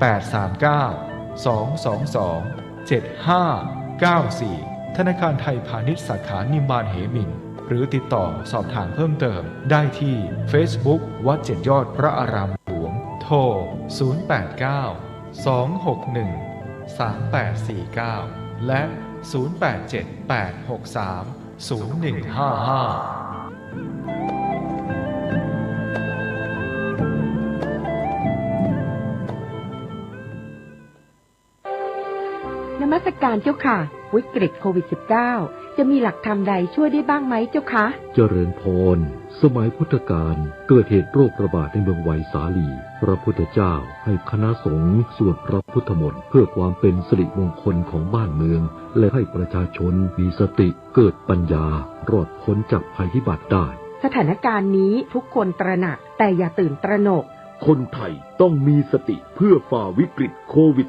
-19 ไปด้วยกัน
บ้างๆแล้วลองสังเกตความเป็นอยู่ของเราเองสังเกตผลในร่างกายของเราก็ได้อย่างที่บอกอัตภาพของคนเราหนาคือกว้างศอกยาวว่ามันคงที่ก่อนมันคงที่อยู่ก่อนเรายังลงได้อยู่ก่อนเรายังเตียวคล่องก่อนหูตาดีอยู่ก่อนผมบนหัวงอกก่อนเพราะฉะนั้นเช่นเราเกิดความคิดอย่างนั้นขึ้นในใจมันเป็นความคิดที่ร้อนก็ว่าเย็นเป็นสุขหรือว่าทุกข์มีความกังวลห่วงใยหรือว่ามีความสงบสบายใจเนี่ยจำลองพิจารณาสังเกตตัวเราคอยสังเกตจิตใจของเราแล้วก็เขาจะปฏิบัติความจริงว่าตัวความทุกข์ที่เกิดขึ้นในใจมันทุกข์เพราะว่าอย่างเขาไปยึดถือนั่นเองแหละไม่ใช่ทุกข์เพราะเรื่องอะไรอย่างพอเกิดความยึดถือในใจในเรื่องอะไรอย่างก็ตามเขาก็มีความทุกข์เพราะสิ่งนั้นเปิดทีวีช่องใดประเดี๋ยวญาติโยมทั้งหลายมีแต่เรื่องโควิดตายติดที่หันที่นี่เป็นร้อยเป็นพันมันนี่เป็นหมื่นนะอย่างนี้หรอกลองลงมาก็คือการฆ่ากันตายเมาเหล้าสปะ บอมีคนมาหลอกมาโกงมาต้มมาตุนเสียหายเป็นร้อยล้านพันล้านทางที่เตือน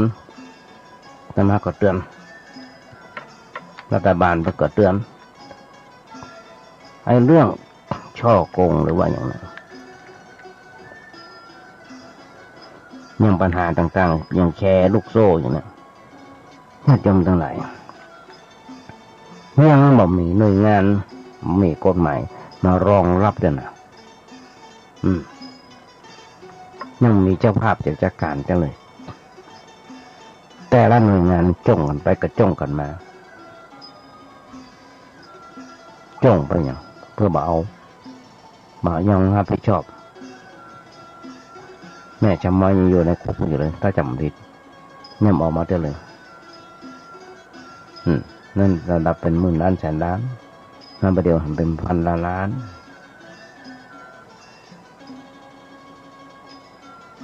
เนี่ยโดยเหตุเกิดทุกข์ในใจมันทุกข์เพราะว่าอย่างว่าไปยึดถือนั่นเองอันนี้แหละคือความหมายของคำว่าชาติปิทุกขังญาติโยมสวดมนต์เมื่อเจ้าฟังสวดมนต์เมื่อเจ้าก็จะได้ยินชาติปิทุกขังความเกิดเป็นทุกข์หมายถึงว่าความรู้สึกยึดถือในเรื่องอันอย่างเกิดขึ้นในใจของเขาในขณะใดความทุกข์ยังลงสู่ชีวิตของเขาเมื่อนั้นอันนี้คือหลักแท้ของความของหลักแท้จริงของอริยสัจ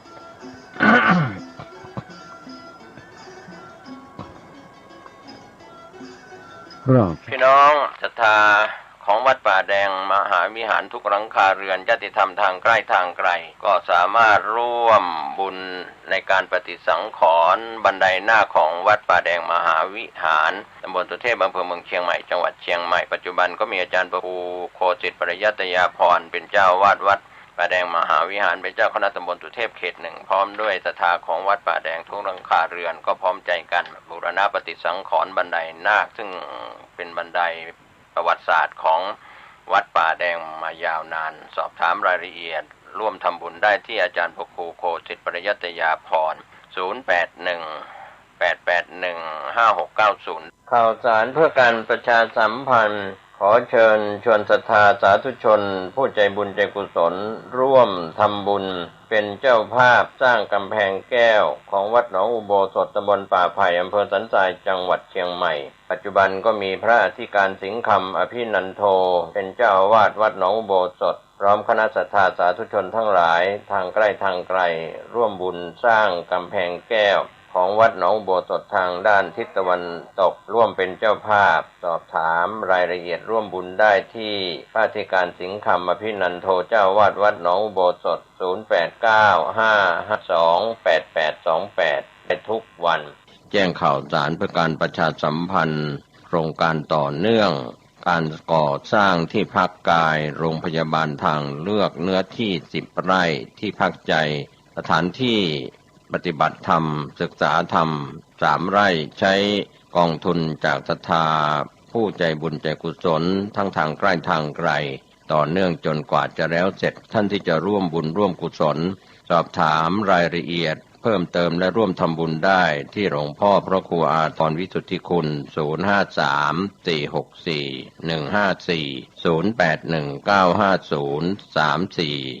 053-464-154-0819503471ได้ทุกวันข่าวเด่นวันนี้ทางกรุงเทพธุรกิจออนไลน์รายงานเข้ามาว่านายกรัฐมนตรีประกาศ6มาตรการปลดล็อกวัคซีนโควิด -19 ท้องถิ่นซื้อได้สั่งสาธารณสุขเร่งเข้าวัคซีนราชกิจจานุเบกษาเผยแพร่ประกาศ6มาตรการปลดล็อกวัคซีนโควิด -19 ท้องถิ่นซื้อได้สั่งงานสาธารณสุขเร่งอนุมัติและนำเข้าวัคซีนเปิดทางเอกชนหน่วยงานรัฐที่มีหน้าที่บริการทางการแพทย์นำเข้าองค์กรปกครองส่วนท้องถิ่นจัดหาให้ประชาชน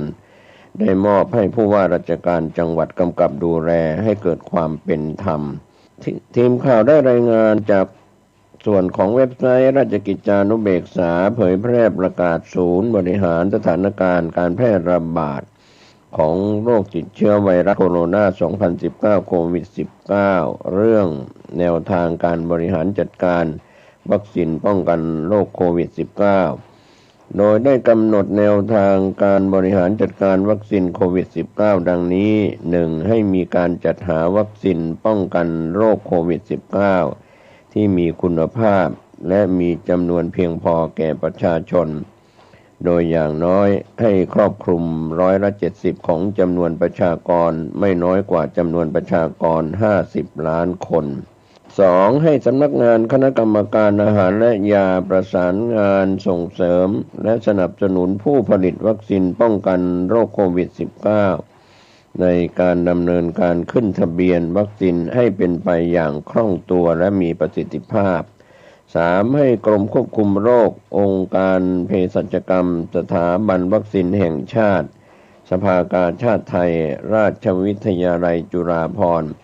หรือหน่วยงานของรัฐที่มีหน้าที่และอำนาจในการให้บริการทางการแพทย์หรือสาธารณสุขแก่ประชาชนร่วมมือกันในการดำเนินการจัดหาสั่งหรือนำเข้าวัคซีนป้องกันโรคโควิด -19 อย่างเร่งด่วนเพื่อให้ประชาชนได้รับวัคซีนที่มีคุณภาพและมีประสิทธิภาพอย่างรวดเร็วและทั่วถึงภายใต้กฎหมายกฎหรือระเบียบที่เกี่ยวข้องหรือตามหลักเกณฑ์ที่หน่วยงานนั้นๆกำหนด 4. เพื่อเป็นการสนับสนุนให้ประชาชนเข้าถึงวัคซีนป้องกันโรคโควิด -19 ได้มากขึ้นสถานพยาบาลเอกชนและภาคเอกชนอาจจัดหาหรือขอรับการสนับสนุนวัคซีนป้องกันโรคโควิด -19 จากหน่วยงานตามข้อ 3 ภายใต้กฎหมายกฎระเบียบหรือหลักเกณฑ์ที่เกี่ยวข้องเพื่อนำมาให้บริการประชาชนหรือบุคลากรในความดูแลได้ตามความเหมาะสมโดยวัคซีนดังกล่าวต้องเป็นวัคซีนที่ได้รับการขึ้นทะเบียนตามกฎหมายว่าด้วยยาและต้องพิจารณากำหนดราคาวัคซีนและการให้บริการที่เกี่ยวข้องให้เหมาะสมเพื่อให้เป็นประโยชน์แก่ประชาชน 5. โดยที่ในปัจจุบัน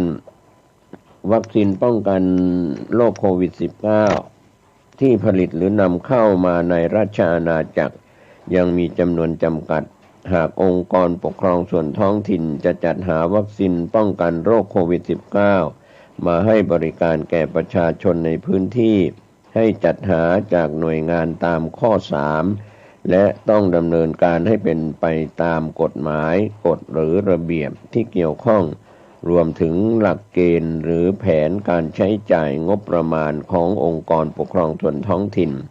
และต้องสอดคล้องกับแนวทางการบริหารจัดการวัคซีนป้องกันโรคโควิด -19 ภายใต้สถานการณ์ฉุกเฉินตามที่ศูนย์บริหารสถานการณ์โควิด -19 หรือนายกรัฐมนตรีกำหนดการดำเนินการตามวรรคหนึ่งขององค์กรปกครองส่วนท้องถิ่นในแต่ละพื้นที่ให้เป็นไปตามแนวทางหรืออยู่ในการกำกับดูแลของผู้ว่าราชการจังหวัดและคณะกรรมการโรคติดต่อจังหวัดเพื่อมิให้เกิดความเหลื่อมล้ำในการจัดหาวัคซีนขององค์กรปกครองส่วนท้องถิ่นที่มีศักยภาพด้านงบประมาณและก็รายได้ที่แตกต่างกันและเพื่อให้การกระจายวัคซีนในห้วงเวลาวิกฤตมีความเป็นธรรมมากที่สุดให้องค์กรปกครองส่วนท้องถิ่นสนับสนุนและให้ความสำคัญในการอำนวยความสะดวกแก่ประชาชนในพื้นที่ในการเข้ารับบริการฉีดวัคซีนป้องกันโรคโควิด -19 เพื่อประโยชน์ต่อประชาชนส่วนรวมของประเทศครับก็เป็นประกาศราชกิจจานุเบกษาที่ประกาศเล่มที่138ตอนพิเศษ123 งหน้า17ราชกิจจานุเบกษา8มิถุนายน2564ประกาศศูนย์บริหารสถานการณ์การแพทย์ขออภัยประกาศศูนย์บริหารสถานการณ์การแพร่ระบาดของโรค ติดเชื้อไวรัสโคโรนา2019โควิด19เรื่องแนวทางการบริหารจัดการวัคซีนป้องกันโรคโควิด19ก็เป็นส่วนที่ทางทีมข่าวได้รับรายงานกันเข้ามาจากกรุงเทพธุรกิจออนไลน์ก็ขอบคุณในข่าวออนไลน์ที่แจ้งผ่านสื่อมวลชนผมเกษตรเพชรสำริดบรรณาธิการข่าวก้าวหน้านิวก็ขอบคุณในส่วนของทีมข่าวที่ได้รับรายงานกันเข้ามาหวังว่าภาคประชาชนจะได้รับความสนใจในข้อมูลข่าวสารนี้ที่ได้ประกาศ8มิถุนายน2564ที่ผ่านมาสวัสดีครับท่านผู้ฟังที่เคารพวันนี้ข่าวชาวบ้านผมเกษตรเพชรสำริดบรรณาธิการข่าวก้าวหน้านิวรายงานข่าวที่ท่านจะได้รับรู้รับทราบกันจากกรุงเทพธุรกิจออนไลน์ก็เป็นเรื่องข้อสรุปที่น่าสนใจว่าอวสานของโควิด -19 อนาคตของประเทศไทยก็เป็นส่วนหนึ่งนะครับในบรรยากาศของวันจันทร์ที่7มิถุนายนพุทธศักราช2564ถ้าไม่มีอะไรผิดพลาดประเทศไทยก็จะเริ่มมีการระดมฉีดวัคซีน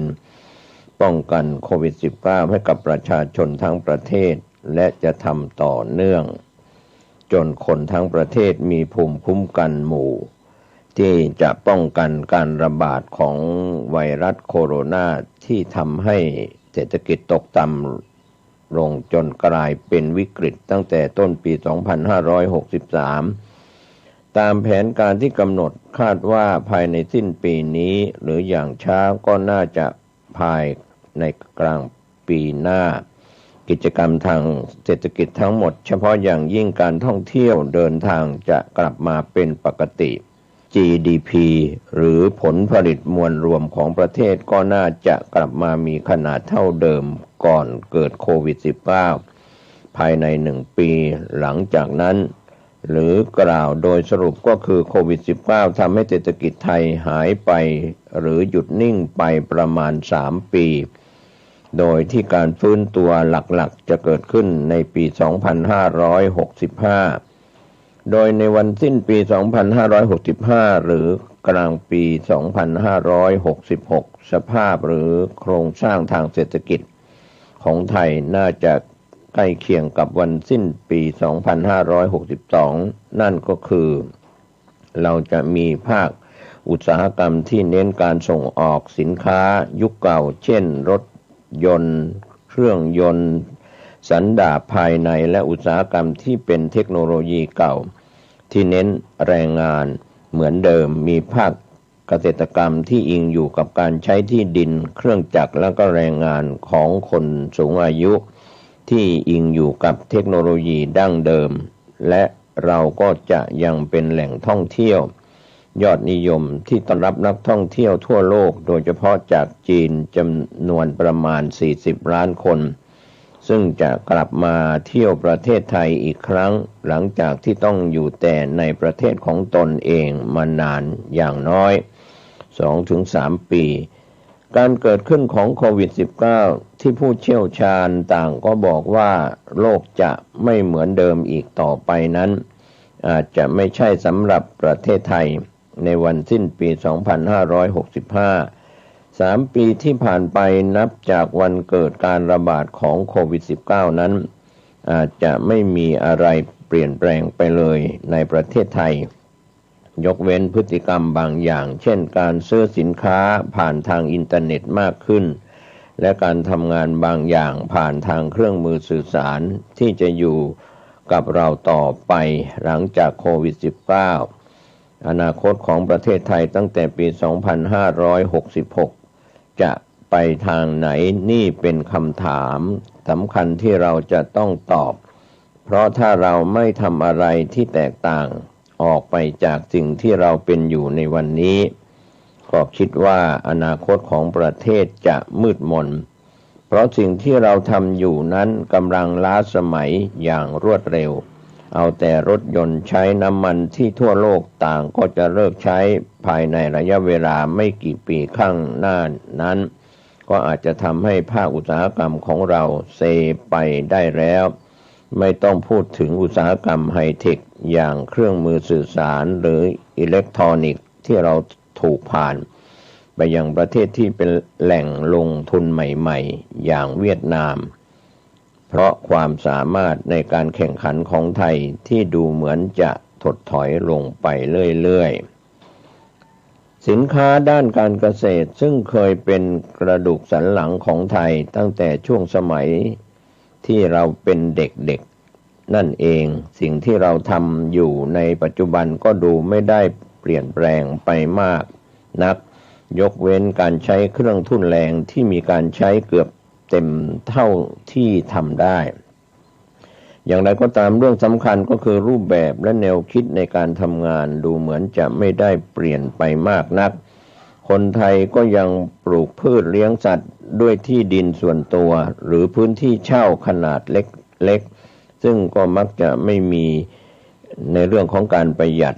เนื่องจากขนาดซึ่งจะไม่มีประสิทธิภาพในการผลิตสูงแต่ที่สำคัญยิ่งกว่าก็คือเกษตรกรขาดความรู้สมัยใหม่ทั้งทางด้านของตัวสินค้าและความรู้ด้านการผลิตยุคใหม่ที่เน้นในด้านของเทคโนโลยีโดยเฉพาะด้าน AI หรือปัญญาประดิษฐ์ที่จะสามารถดูแลและควบคุมการผลิตได้อย่างมีประสิทธิภาพถึงวันนี้เราก็ยังเน้นการปลูกพืชที่มีมูลค่าเพิ่มต่ำเช่นข้าวธรรมดาแทนที่จะเป็นแบบออร์แกนิกหรือเลี้ยงกุ้งในแบบเดิมที่นับวันจะแข่งขันไม่ค่อยได้กับประเทศที่กำลังพัฒนาขึ้นมาใหม่ๆในด้านของการท่องเที่ยวที่เป็นภาคเศรษฐกิจหลักที่ค่อนข้างใหม่ของไทยนั้นในช่วงกว่า10 ปีที่ผ่านมานั้นเราได้อานิสงส์มหาศาลจากประเทศจีนที่คนร่ำรวยขึ้นมากจนมีความสามารถและได้รับอนุญาตจากรัฐให้ออกไปท่องเที่ยวต่างประเทศได้เต็มที่นั่นประกอบกับการที่ประเทศไทยมีองค์ประกอบในการแข่งขันค่อนข้างดีมากทำให้การท่องเที่ยวก้าวขึ้นมาเป็นกระดูกสันหลังอันใหม่ทางเศรษฐกิจของไทยอย่างรวดเร็วและเมื่อโควิด -19 ผ่านไปก็ทุกคนก็คิดว่าการท่องเที่ยวจากต่างชาติจะกลับมาอย่างรวดเร็วและเราจะต้องทำทุกอย่างให้มั่นใจว่าจะสามารถรับคลื่นของการท่องเที่ยวที่จะเกิดขึ้นทันทีที่โลกและประเทศไทยพร้อมที่จะเดินทางอย่างไรก็ตามหลังจากการพุ่งขึ้นของการท่องเที่ยวที่จะมาอย่างรุนแรงแล้วประเทศไทยก็จะต้อง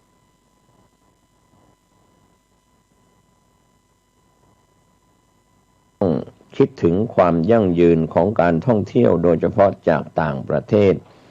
เพื่อที่จะใช้การท่องเที่ยวเป็นตัวขับเคลื่อนเศรษฐกิจไทยต่อไปอีกอาจจะเป็น10 ปีเพราะนี่คือภาคเศรษฐกิจที่ไทยมีความได้เปรียบในการแข่งขันการที่จะเปลี่ยนแปลงภาคเศรษฐกิจของประเทศเพื่อที่จะทำให้ไทยมีการเติบโตของ GDP ต่อไปในอนาคตจนกลายเป็นประเทศพัฒนาแล้วได้นั้นหลายท่านก็คิดว่าเราไม่สามารถทำแบบเดิมได้อีกต่อไปในสถานการณ์โลกปัจจุบันพูดง่ายๆเราไม่สามารถพัฒนาไปได้มากกว่านี้ด้วยเทคโนโลยีและความคิดแบบเก่าแบบเดิมได้เราก็ไม่สามารถทำเพิ่มขึ้นได้ในการเพิ่มกำลังคนเนื่องจากแรงงานของเราไม่เพิ่มแล้วแถมแก่ตัวลงวิธีที่เราจะทำได้ก็คือการคิดและทำใหม่ในอดีตนั้นเราไม่เคยเชื่อว่ารัฐหรือรัฐบาลสามารถผลักดันหรือสนับสนุนให้เกิดขึ้นได้การพัฒนาตลอดมาตั้งแต่สมัยเราเป็นเด็กๆนั้นส่วนใหญ่เกิดจากภาคเอกชนข้อดีของรัฐบาลในขณะนั้นก็คือไม่ขวางการพัฒนาและเข้ามาสนับสนุนเอกชนที่รวมตัวถึงต่างชาติให้ทำธุรกิจตามความต้องการของตลาด รัฐอาจจะบอกว่าเรามีแผนพัฒนาเศรษฐกิจมาตลอดเป็นเวลาหลายสิบปีแล้วแต่หลายท่านก็คิดว่าแต่ละแผนก็แค่ต่อเส้นกราฟออกไปจากของเดิมไม่ได้มียุทธศาสตร์อะไรที่เป็นของใหม่จริงๆแต่สำหรับครั้งนี้หลังวิกฤตโควิด -19 หลายท่านก็คิดว่าถ้าจะให้ประเทศไทยเดินหน้าต่อไปได้เราจะต้องมาคิดกันอย่างจริงจังถึงยุทธศาสตร์ของประเทศไทยว่าจะไปทางไหนอย่าบอกว่าจะไปทุกทางเพราะนั่นเหมาะสำหรับเฉพาะประเทศที่ยังจนอยู่ทุกอย่างยังเล็กหลายภาคส่วนเพิ่งจะเริ่มต้นพัฒนาหรือเริ่มโตและนั่นก็คงคล้ายๆกับสถานการณ์ที่เวียดนามที่คนมักถามว่าจะลงทุนในหุ้นกลุ่มไหนดีหลายท่านก็มักจะบอกไปทุกครั้งว่าทุกเซกเตอร์ก็ยังโตหมดไม่มีกลุ่มไหนที่อิ่มตัวแต่สำหรับประเทศไทยแล้วเซกเตอร์ใหญ่ๆทั้งหมดดูเหมือนว่าจะอิ่มตัวแล้วในรูปแบบเศรษฐกิจเก่าการที่จะสร้างการเติบโตต่อไปได้เราจะต้องลุกเข้าไปในบางจุดไม่ใช่ทุกจุดเพราะถ้าเราทำทุกจุดเท่ากันทรัพยากรจะไม่พอเราจะต้องเลือกเมื่อเลือกแล้วก็ต้องทุ่มความคิดและทรัพยากรเข้าไปการที่จะเดินหน้ารอบนี้ไม่ง่ายหลายท่านคิดว่าจำเป็นที่จะต้องมีนักคิดมีผู้นำมีการจัดเป็นวาระแห่งชาติโดยคนที่เข้ามาร่วมต้องมาจากทุกภาคส่วนและแน่นอนต้องมีรัฐเข้ามาเกี่ยวข้องอย่างลึกซึ้งต้องมีพรรคและนักการเมืองที่จะทำตัวอย่างของสิงคโปร์เป็นโมเดลที่น่าสนใจมากในแง่ที่ว่าเขาสามารถเปลี่ยนจากเศรษฐกิจเมืองท่าซึ่งจะเติบโตได้จำกัดกลายเป็นศูนย์กลางทางการเงินของโลกเปลี่ยนเป็นเมืองไฮเทคซึ่งเป็นแหล่งที่สำคัญสำหรับคนย่านนี้และสิ่งที่เป็นปัจจัยสนับสนุนที่สำคัญสำหรับกิจกรรมต่างๆดังกล่าวก็คือคุณภาพของคนหรือการศึกษาที่จะมารองรับนั่นก็คือทำให้สิงคโปร์สร้างมหาวิทยาลัยชั้นนำของประเทศให้กลายเป็นมหาวิทยาลัยระดับโลกได้สำเร็จภายในเวลาไม่กี่สิบปีสำหรับรัฐบาลสิงคโปร์แล้วแม้แต่การพูดภาษาอังกฤษให้ได้สำเนียงที่ดีก็ถือเป็นยุทธศาสตร์ที่สำคัญในการสร้างประเทศให้เป็นฮับหรือศูนย์กลางของหลายๆสิ่งที่สำคัญของโลกถึงนาทีนี้หลายท่านก็ไม่ได้หวังว่าประเทศไทยจะสามารถทำอย่างที่กล่าวได้ยกเว้นว่าจะมีปาฏิหาริย์ก็ดูเหมือนว่าสังคมไทยยังไม่พร้อมในหลายๆด้านโดยเฉพาะทางการเมืองเอาแค่เรื่องของงบประมาณที่ใช้ในแต่ละปีนั้นก็ไม่ตอบโจทย์อะไรเลยดูเหมือนว่างบประมาณที่ได้ของแต่ละหน่วยงานจะขึ้นอยู่กับอำนาจของเจ้ากระทรวงหรือพรรคการเมืองเป็นหลักและก็ทำแบบเทียบกับงบปีที่แล้วมากกว่าที่จะดูว่างบนั้นจะสนับสนุนนโยบายหรือยุทธศาสตร์อะไรที่จะนำพาประเทศให้ก้าวหน้าไปในอนาคตดังนั้นหลายท่าน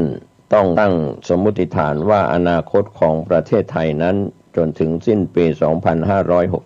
2565 หรือกลางปี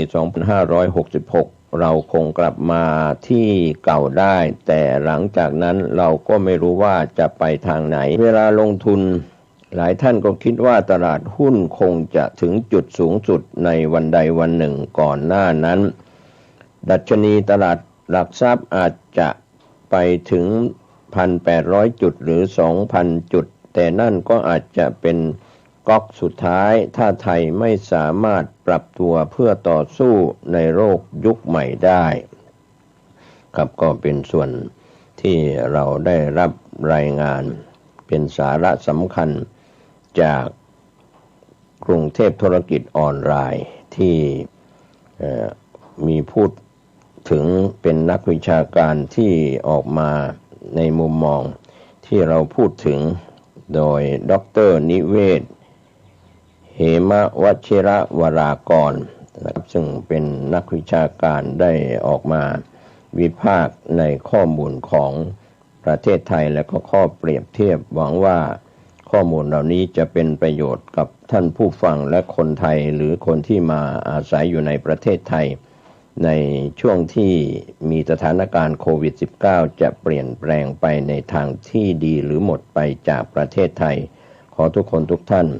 ได้ติดตามข้อมูลข่าวสารที่เป็นแนวก้าวหน้าแนวหน้าของการพัฒนาเศรษฐกิจของชาติบ้านเมืองสุขกายสุขใจทุกรูปทุกนามสวัสดีครับการแบ่งปันความคิดดีๆวันนี้ผมกาเศรษฐ์เพชรสำริดวิทยากรแบ่งปันความคิดดีๆเรื่องราวต่างๆที่เป็นสาระเป็นประโยชน์กับท่านผู้ฟังก็เรื่องราวที่น่าสนใจที่มีผู้ถามแล้วก็สอบถามเข้ามาเรื่องของสุบินนิมิต16ข้อ16ประการของพระเจ้าประเสนทิโกศลในสมัยพุทธกาลว่ามีนิมิตแล้วพระเจ้าประเสนทิโกศลได้เข้าทูลถามต่อองค์สมเด็จพระสัมมาสัมพุทธเจ้าทรงแก้ไขปัญหาในสุบินนิมิตก็เป็นเหตุการณ์ที่จะปรากฏเกิดขึ้นล่วงหน้าในสมัยที่จะเป็นอนาคตการในยุค 2,500 กว่าปีมาแล้วเหตุการณ์เหล่านั้นจะเป็นเช่นไรเราก็เป็นวินยูชนควรแก่การนึกคิดพิจารณาวันนี้ท่านได้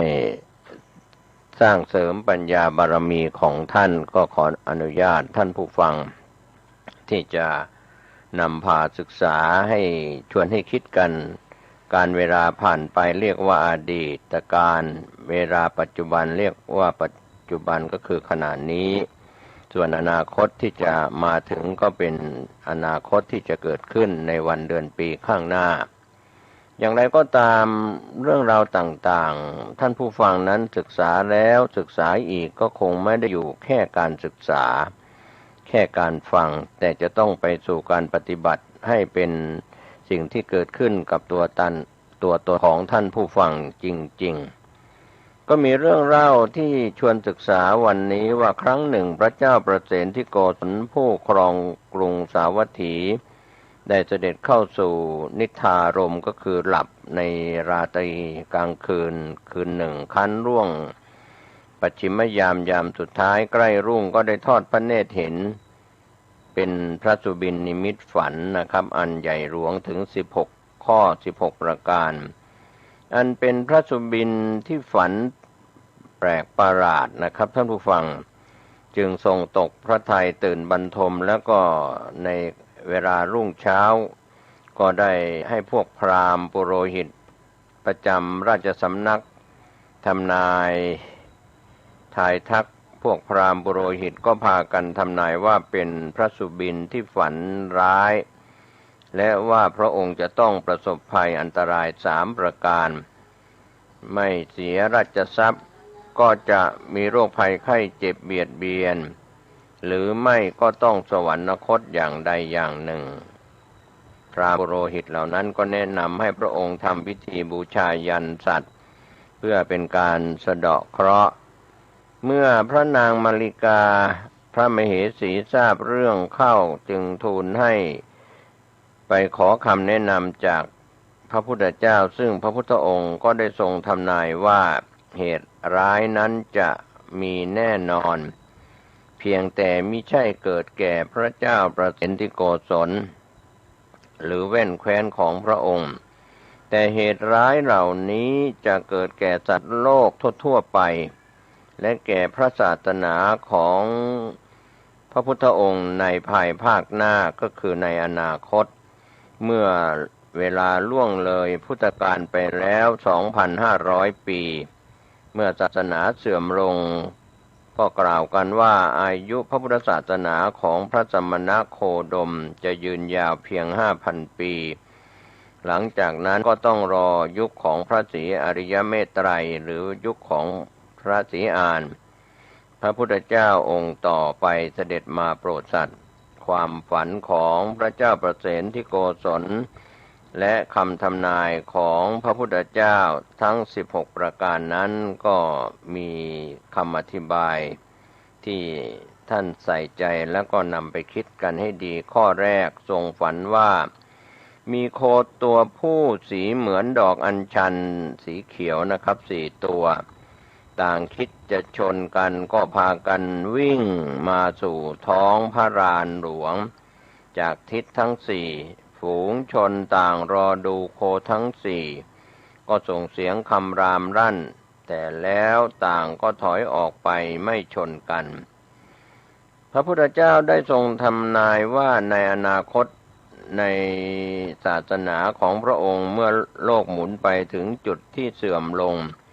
มนุษย์ไม่ตั้งอยู่ในศีลในธรรมฝนฟ้าก็จะแห้งแล้งทุพพิฆภัยเกิดจากการอดอยากก็จะเกิดขึ้นคล้ายเมฆตั้งเขาจะมีฝนมีเสียงคำรามกระหึ่มแต่แล้วก็ไม่ตกกลับเลยหายไปเหมือนโคตั้งท่าจะชนกันแต่ก็ไม่ชนกันฉะนั้นส่วนความฝันข้อที่2ที่พระเจ้าประเสนที่โกศลทรงฝันว่าต้นไม้เล็กๆและกอไผ่ที่โตเพียงคืบเดียวศอกเดียวบ้างก็ออกดอกออกผลแล้วพระพุทธองค์ก็ทรงทำนายความฝันว่า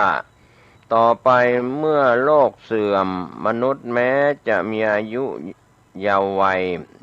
อายุยังเด็กมีวัยยังไม่สมบูรณ์ก็จะมีราคะกล้าและสมสู่กันตั้งแต่อายุยังน้อยและจะมีลูกแต่เด็กๆเหมือนต้นไม้เล็กๆแต่ก็มีผลแล้วอันนี้เป็นการแก้ความฝันข้อที่2ของพระเจ้าประเสนที่โกศลที่พระพุทธองค์ทรงแก้ฝันส่วนข้อที่3พระเจ้าประเสนที่โกศลทรงฝันว่าทรงเห็นแม่โคใหญ่ๆพากันดื่มกินนมของฝูงลูกโคที่เพิ่งเกิดใหม่พระพุทธองค์ทรงทำนายว่าต่อไปในอนาคตการเคารพนบนอบผู้ใหญ่เช่นพ่อแม่ครูบาอาจารย์ก็จะเสื่อมถอยคนเฒ่าคนแก่พ่อแม่เมื่อหมดที่พึ่งหาเลี้ยงตนไม่ได้ก็ต้องง้อต้องประจบเด็กๆดังที่แม่โคที่ต้องกินนมลูกโคฉะนั้นความฝันข้อที่4ของพระเจ้าประเสนที่โกศลว่าผู้คนไม่ใช้วัวตัวใหญ่ที่สมบูรณ์แข็งแรงเทียมแอกลากเกวียนกลับไปใช้โครุ่นที่ยังปราศจากกำลังมาลากเมื่อมันลากเกวียนให้เล่นไปไม่ได้มันก็สลัดแอกนั้นเสียพระพุทธองค์ทรงทำนายว่าในภายหน้าเมื่อผู้มีอำนาจไม่ตั้งอยู่ในธรรมแทนที่จะยกย่องและมอบหมายหน้าที่ให้กับผู้มีสติปัญญามีความรู้กลับไปมอบยศศักดิ์ให้กับคนหนุ่มที่อ่อนหัดด้อยประสบการณ์ทำให้ปฏิบัติหน้าที่ได้ไม่ดีกิจการต่างๆก็ไม่สำเร็จก็เหมือนใช้โครุ่นมาเทียมแอกเกวียนก็เล่นไปไม่ได้ฉันใดก็ฉันนั้นสุบินข้อที่5ของพระเจ้าประเสนที่โกศลทรงฝันว่าเห็นม้าตัวหนึ่งมีปาก2ข้างฝูงชนก็เอาหญ้าไปป้อนที่ปากทั้ง2ข้างมันก็กินทั้ง2ข้างพระพุทธองค์ทรงทำนายว่าในอนาคตเมื่อผู้บริหารหรือผู้มีอำนาจไม่ดำรงอยู่ในธรรมเป็นคนพาลคนไม่มีศีลไม่มีธรรมไว้ในตำแหน่งอันมีผลต่อผู้อื่นคนเหล่านั้นก็จะไม่นึกถึงบาปบุญคุณโทษแต่จะตัดสินคดีความต่างๆตามใจชอบโดยเอาสินบนจากทั้ง2ฝ่ายโจทก์ฝ่ายจำเลยเป็นประมาณดังม้าที่กินหญ้าทั้ง2ปากความฝันข้อที่6ของพระเจ้าประเสนที่โกศลทรงฝันว่าฝูงชนเอาถาดทองราคาแพงไปให้หมาจิ้งจอกแก่ตัวหนึ่งพร้อมเชื้อเชิญให้หมาจิ้งจอกตัวนั้นถ่ายปัสสาวะลงในถาดทองนั้น พระพุทธองค์ทรงทำนายว่าต่อไปคนดีมีสกุลทั้งหลายจะสิ้นอำนาจวาสนาคนตระกูลต่ำคนพาลจะได้เป็นใหญ่เป็นโตคนมีตระกูลก็จะต้องยกลูกสาวให้กับผู้ไร้ตระกูลเหล่านั้นเหมือนเอาถาดทองไปให้หมาปัสสาวะรดความฝันข้อที่7ของพระเจ้าประเสนที่โกศลทรงฝันว่ามีชายคนหนึ่งนั่งฟั่นเชือกแล้วหย่อนไปในที่ใกล้เท้าแม่หมาจิ้งจอกโซตัวหนึ่งนอนอยู่ใต้ต่างที่บุรุษนั้นนั่งอยู่แล้วก็กัดกินเชือกนั้นโดยที่เขาไม่รู้ตัวพระพุทธองค์ทรงทำนายว่าในการข้างหน้าผู้หญิงจะเลาะแหละโลเลลุ่มหลงในสุราเอาแต่แต่งตัวเที่ยวเตร่ประพฤติทุศีลแล้วก็จะเอาทรัพย์ที่สามีหามาได้ด้วยความยากลำบากไปใช้หรือเอาไปให้ชายชู้เหมือนนางหมาโซที่นอนใต้ตังคอยกัดกินเชือกที่เขาฟั่นและหย่อนลงไปใกล้เท้าความฝันข้อที่8ทรงฝันของพระเจ้าประเสนที่โกศลว่ามีตุ่มน้ำเต็มเปี่ยมตุ่มหนึ่งวางอยู่ตรงประตูวังแวดล้อมด้วยตุ่มว่างๆเป็นอันมากแต่คนก็ยังไปตักน้ำใส่ตุ่มที่เต็มอยู่จนล้นแล้วล้นอีกโดยไม่เหลียวแลจะตักใส่ตุ่มที่ว่างๆนั้นเลยพระพุทธองค์ทรงทำนายว่าในอนาคตเมื่อศาสนาเสื่อมคนเป็นใหญ่หรือมีอำนาจจะเบียดเบียนหรือเอาเปรียบผู้ด้อยกว่าคนที่รวยอยู่แล้วก็จะมีคนจนหารายได้ไปส่งเสริมให้รวยยิ่งขึ้นดังฝูงชนที่ต้องตักน้ำใส่ตุ่มใหญ่ที่เต็มอยู่แล้วจนล้นส่วนตุ่มที่ว่างอยู่กลับไม่ไปใส่น้ำข้อที่9พระเจ้าประเสนที่โกศลทรงฝันว่าเห็นสระแห่งหนึ่งมีบัวนานาชนิดขึ้นอยู่เต็มและมีท่าขึ้นลงโดยรอบสัตว์ต่างๆก็พากันดื่มน้ำในสระแต่แทนที่น้ำบริเวณที่สัตว์เหยียบย่ำจะขุ่นกลับใสสะอาดส่วนน้ำที่อยู่ลึกกลางสระที่สัตว์ไม่ไปดื่มหรือเหยียบย่ำแทนที่จะใสกลับขุ่นข้นพระพุทธองค์ทรงทำนายว่าต่อไปเมื่อคนมีอำนาจไม่ตั้งอยู่ในธรรมขาดเมตตาคอยใช้อำนาจรีดนาทาเร้นกินสินบนชาวบ้านชาวเมืองก็จะหนีไปอยู่ตามชายแดนหรือที่อื่นๆทำให้ที่นั้นๆที่คนพากันไปอยู่มีความมั่นคงเป็นปึกแผ่นเหมือนน้ำรอบๆสระที่ใสส่วนเมืองหลวงกลับว่างเปล่าเหมือนกลางสระที่ขุ่นความฝันข้อที่10ทรงฝันว่าพระเจ้าประเสนที่โกศลนั้นฝันเห็นข้าวที่คนหุงในหม้อใบเดียวกันสุกไม่เท่ากันโดยแบ่งออกเป็น3ส่วนข้าวแฉะข้าวดิบแล้วก็ข้าวสุกดีพระพุทธองค์ทรงทำนายฝันว่าในอนาคตเมื่อคนทั้งหลายไม่อยู่ในศีลในธรรมกันมากขึ้นก็จะทำให้ฝนฟ้าไม่ตกต้องตามฤดูกาลหรือตกไม่ทั่วถึงทำให้การเพาะปลูกบางแห่งได้ผลบางแห่งก็ไม่ได้ผลเช่นเดียวกับข้าวที่มีสุกบ้างดิบบ้างและก็แฉะบ้างความฝันข้อที่11ของพระเจ้าประเสนที่โกศลทรงฝันว่าคนนำแก่นจันทร์ที่มีราคาแพงไปแลกกับเปลียงเน่าก็มี3ความหมายคือนมส้มผสมน้ำแล้วเจียวให้แตกมันหรือน้ำมันจากไขข้อวัวหรือเถาวัลย์เปลียงแต่ในที่นี้ก็หมายถึงเถาวัลย์เปลียงเทียบกับแก่นจันทร์ที่เป็นไม้เหมือนกันมากกว่าพระพุทธองค์ทรงทำนายเรื่องนี้ว่าการเวลาภายภาคหน้าพระภิกษุอารัชชีที่ไม่มียางอายเห็นแก่ได้ทั้งหลายแทนที่จะนำธรรมะที่พระพุทธองค์สอนไปสั่งสอนให้คนหลุดพ้นจากความทุกข์ละความโลภกลับใช้เป็นเครื่องมือทำมาหากิน หาปัจจัยบริจาคเข้าตัวเองเหมือนเอาแก่นจันทร์ซึ่งเป็นธรรมะคำสอนที่ดีไปแลกเอากับเถาวัลย์เน่าลาภอามิตรที่ได้รับมาซึ่งไม่จรังและก็ไม่ช่วยให้พ้นทุกข์ได้จริงๆความฝันข้อที่12ของพระเจ้าประเสนที่โกศลทรงฝันเห็นกะโหลกน้ำเต้าจมน้ำได้พระพุทธองค์ทรงทำนายว่าต่อไปคำพูดของคนที่ไม่ควรจะได้รับความเชื่อถือกลับจะได้รับความเชื่อถือโดยเปรียบถ้อยคำของคนที่ไม่น่าเชื่อว่ามีน้ำหนักเบาเหมือนกับผลน้ำเต้าซึ่งปกติจะลอยน้ำแต่เมื่อคนเชื่อว่าคำพูดเหล่านั้นมีน้ำหนักแน่นจึงเปรียบคำพูดนั้นว่ามีน้ำหนักราวกับน้ำเต้าที่จมน้ำได้ข้อที่13พระเจ้าประเสนที่โกศลทรงฝันว่าศิราแท่งทึบขนาดเรือนลอยน้ำได้เหมือนเรือพระพุทธองค์ทรงทำนายว่าถ้อยคำของคนที่ควรได้รับการเชื่อถือซึ่งหนักแน่นมีน้ำหนักเปรียบประดุจ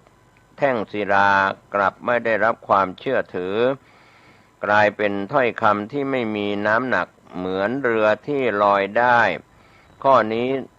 ตรงกันข้ามกับข้อที่ผ่านมาว่าคนหันไปเชื่อคำพูดคนที่ไม่ควรเชื่อถือเหมือนสิ่งที่ควรลอยกับจมสิ่งที่ควรจมกับลอยดังนั้น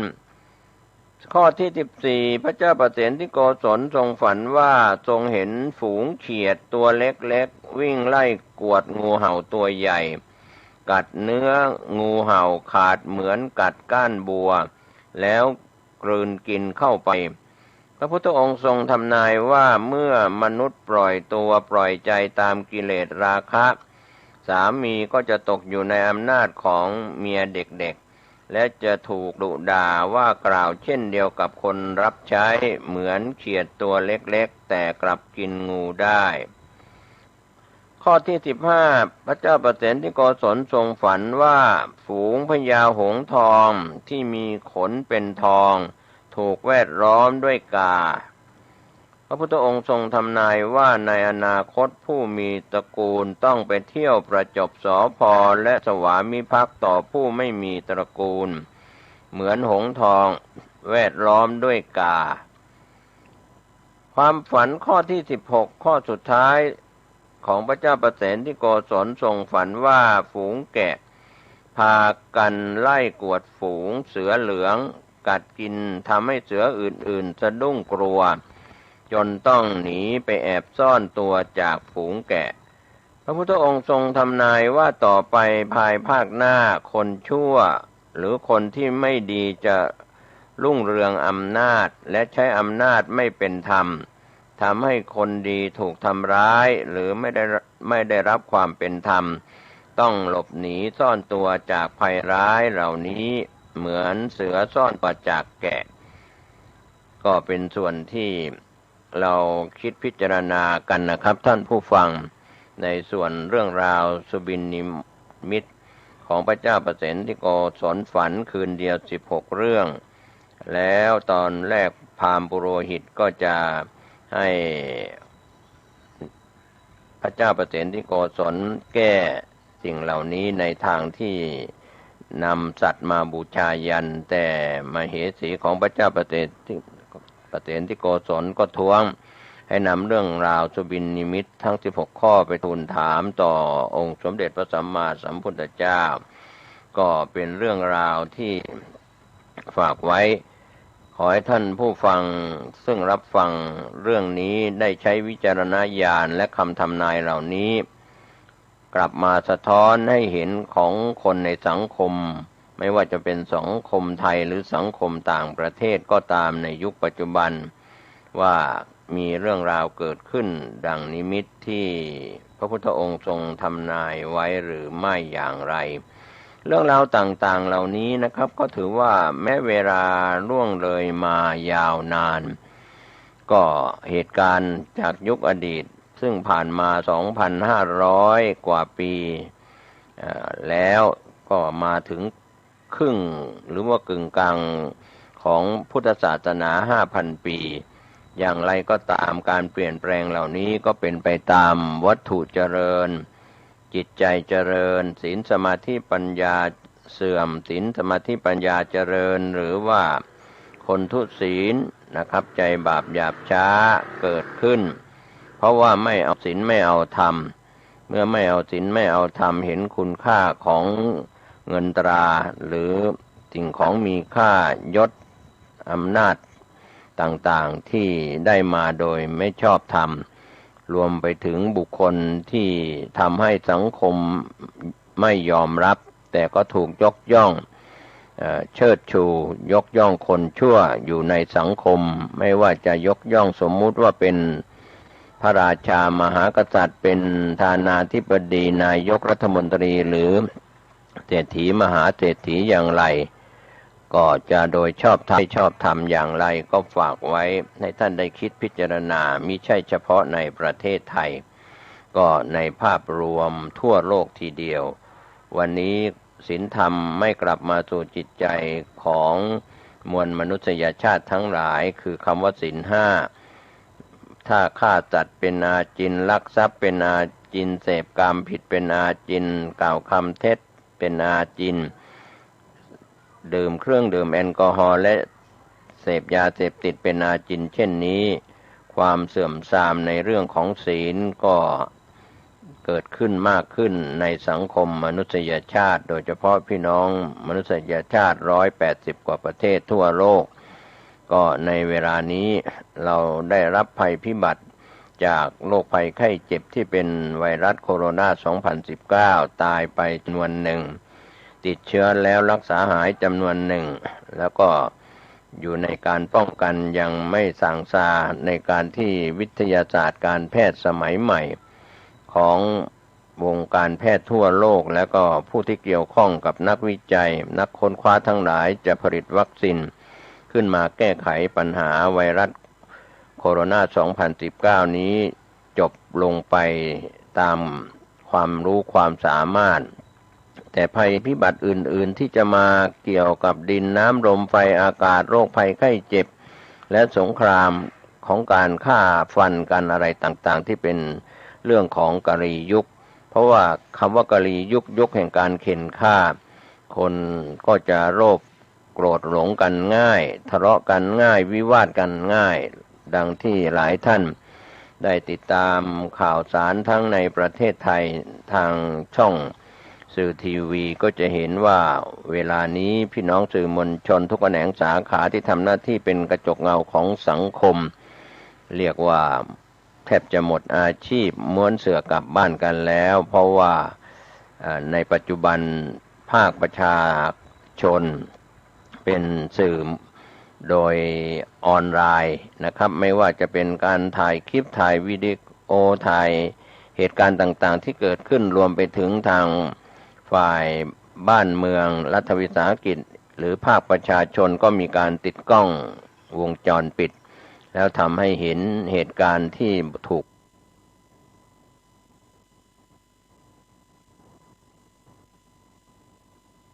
บันทึกไว้แล้วก็ส่งต่อกันไปถูกบ้างผิดบ้างก็เมื่อผิดพลาดผิดต่อกฎหมายพรบคอมพิวเตอร์ก็เป็นปัญหาเกิดขึ้นฟ้องร้องกันในกระบวนการยุติธรรมครับก็เรื่องราวต่างๆที่เราใช้ศัพท์ว่าโลกไซเบอร์โลกของโซเชียลมีเดียทั้งหลายกำลังไปกว้างไกลเราอยู่ทั่วโลกก็เห็นทั้งภาพได้ยินเสียงได้รับรู้ข้อมูลในสื่อสารมวลชนต่างๆผ่านโซเชียลมีเดียทั้งหลายที่ทำให้วัฒนธรรมเจริญทำให้วัฒนธรรมเสื่อมศีลธรรมเสื่อมไปตามความเจริญของโลกนิยมที่เราเรียกว่าวัตถุที่เจริญจิตใจก็เสื่อมทรามลงความสมดุลความเสมอภาคระหว่างกายกับใจ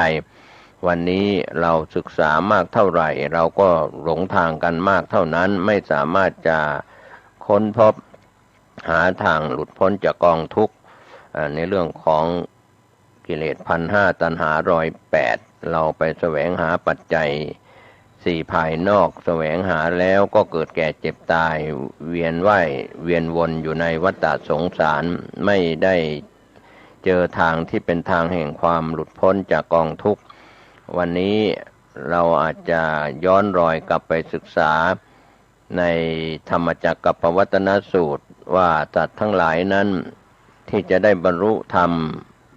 ทางสายกลางสายเอกมีอยู่ตราบใดพระอรหันต์ก็ยังไม่หมดสิ้นไปจากโลกมนุษย์และเทวดาอินพรหมยมยักษ์ทั้งหลายวันนี้เราได้ศึกษาเรื่องราวของสุบินนิมิตของพระเจ้าประเสนทิโกศลได้เกิดขึ้นในยุค 2,500 กว่าปีมาแล้วพระพุทธองค์ทรงทำนายว่าจะเกิดในยุคหลัง 2,500 กว่าปีในเหตุการณ์ที่พระพุทธเจ้าพยากรณ์ความฝันของพระเจ้าประเสนทิโกศล16 ข้อก็ขอให้ท่านผู้ฟังผู้มีสติปัญญาได้ใช้วิจารณญาณในการรับรู้ข้อมูลกลับมาเปรียบเทียบให้เห็นว่าเหตุการณ์นั้นเกิดขึ้นมากน้อยเพียงใดแค่ไหนอย่างไรกับเรื่องราวที่เกิดขึ้นผมเกษตรเพชรสำริดวิทยากรแบ่งปันความคิดดีๆกับท่านผู้ฟังหลากหลายก็นำเรื่องของสุบินนิมิต16 ข้อของพระเจ้าประเสนทิโกศลที่หลายท่านสอบถามมาก็ฝากไว้ให้ท่านได้คิดได้พิจารณาแบ่งปันความคิดดีๆโดยชอบธรรมโดยทั่วหน้ากันสวัสดีครับธรรมสาระก็เป็นส่วนหนึ่งของการบอกธรรมกล่าวธรรมในการนำเสนอสาระธรรมที่เกี่ยวกับศีลสมาธิปัญญาและวิมุตติญาณทัศนะนะครับก็เป็นส่วนที่เราก็เข้าใจว่าทางพ้นทุกข์มักมีองค์8ในทางพระพุทธศาสนาที่องค์สมเด็จพระสัมมาสัมพุทธเจ้าตรัสรู้พระอนุตตรสัมมาสัมโพธิญาณที่ฝั่งแม่น้ำเนรัญชราแล้วก็ได้บอกธรรมสอนธรรมสาธยายธรรมก็สอนปัญจวัคคีย์เป็นชุดแรกนะครับที่เกี่ยวข้องกับพระพุทธองค์ก็เคยเป็นผู้อุปถากในสมัยที่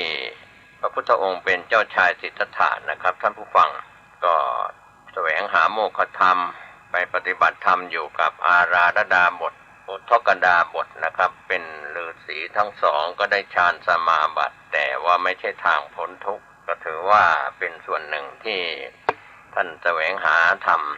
ก็คือการเจริญสมถะกรรมฐานที่เป็นรูปฌานอรูปฌานได้สมาบัติ7ได้สมาบัติ8ทั้งดาบททั้งสองอาราธดาบทได้สมาบัติ7อุทกดาบทได้สมาบัติ8ก็ไม่ใช่ทางพ้นทุกข์ดาบทคืออาจารย์ทั้งสองก็ยกย่องพระโพธิสัตว์ในสมัยนั้นให้อยู่ช่วยกันสอนธรรมบอกธรรมในเรื่องของสมถกรรมฐานแต่พระโพธิสัตว์คือเจ้าชายสิทธัตถะนั้นยังไม่พึงพอใจไม่ใช่ทางพ้นทุกข์ก็รู้ว่าส่วนของรูปฌานอรูปฌานเหล่านี้ก็คงไปสู่พรหมโลกนะครับท่านผู้ฟังก็คงไม่ใช่ทางพ้นทุกข์ก็การเวียนว่ายตายเกิดอยู่ในวัฏฏะสงสารไม่รู้จักจบจักสิ้นก็หมายถึงว่าถ้าฌานเสื่อมก็กลับลงมาเกิดในมนุษย์หรือในเทวโลกทำความชั่วก็ไปสู่อบายภูมิทั้ง4อีกมีสัตว์นรกเปรตอสุรกายและเดรัจฉานนะครับท่านผู้ฟังอันนี้ก็เป็นส่วนหนึ่งซึ่งให้เราได้รับรู้รับทราบกันแล้วก็เห็น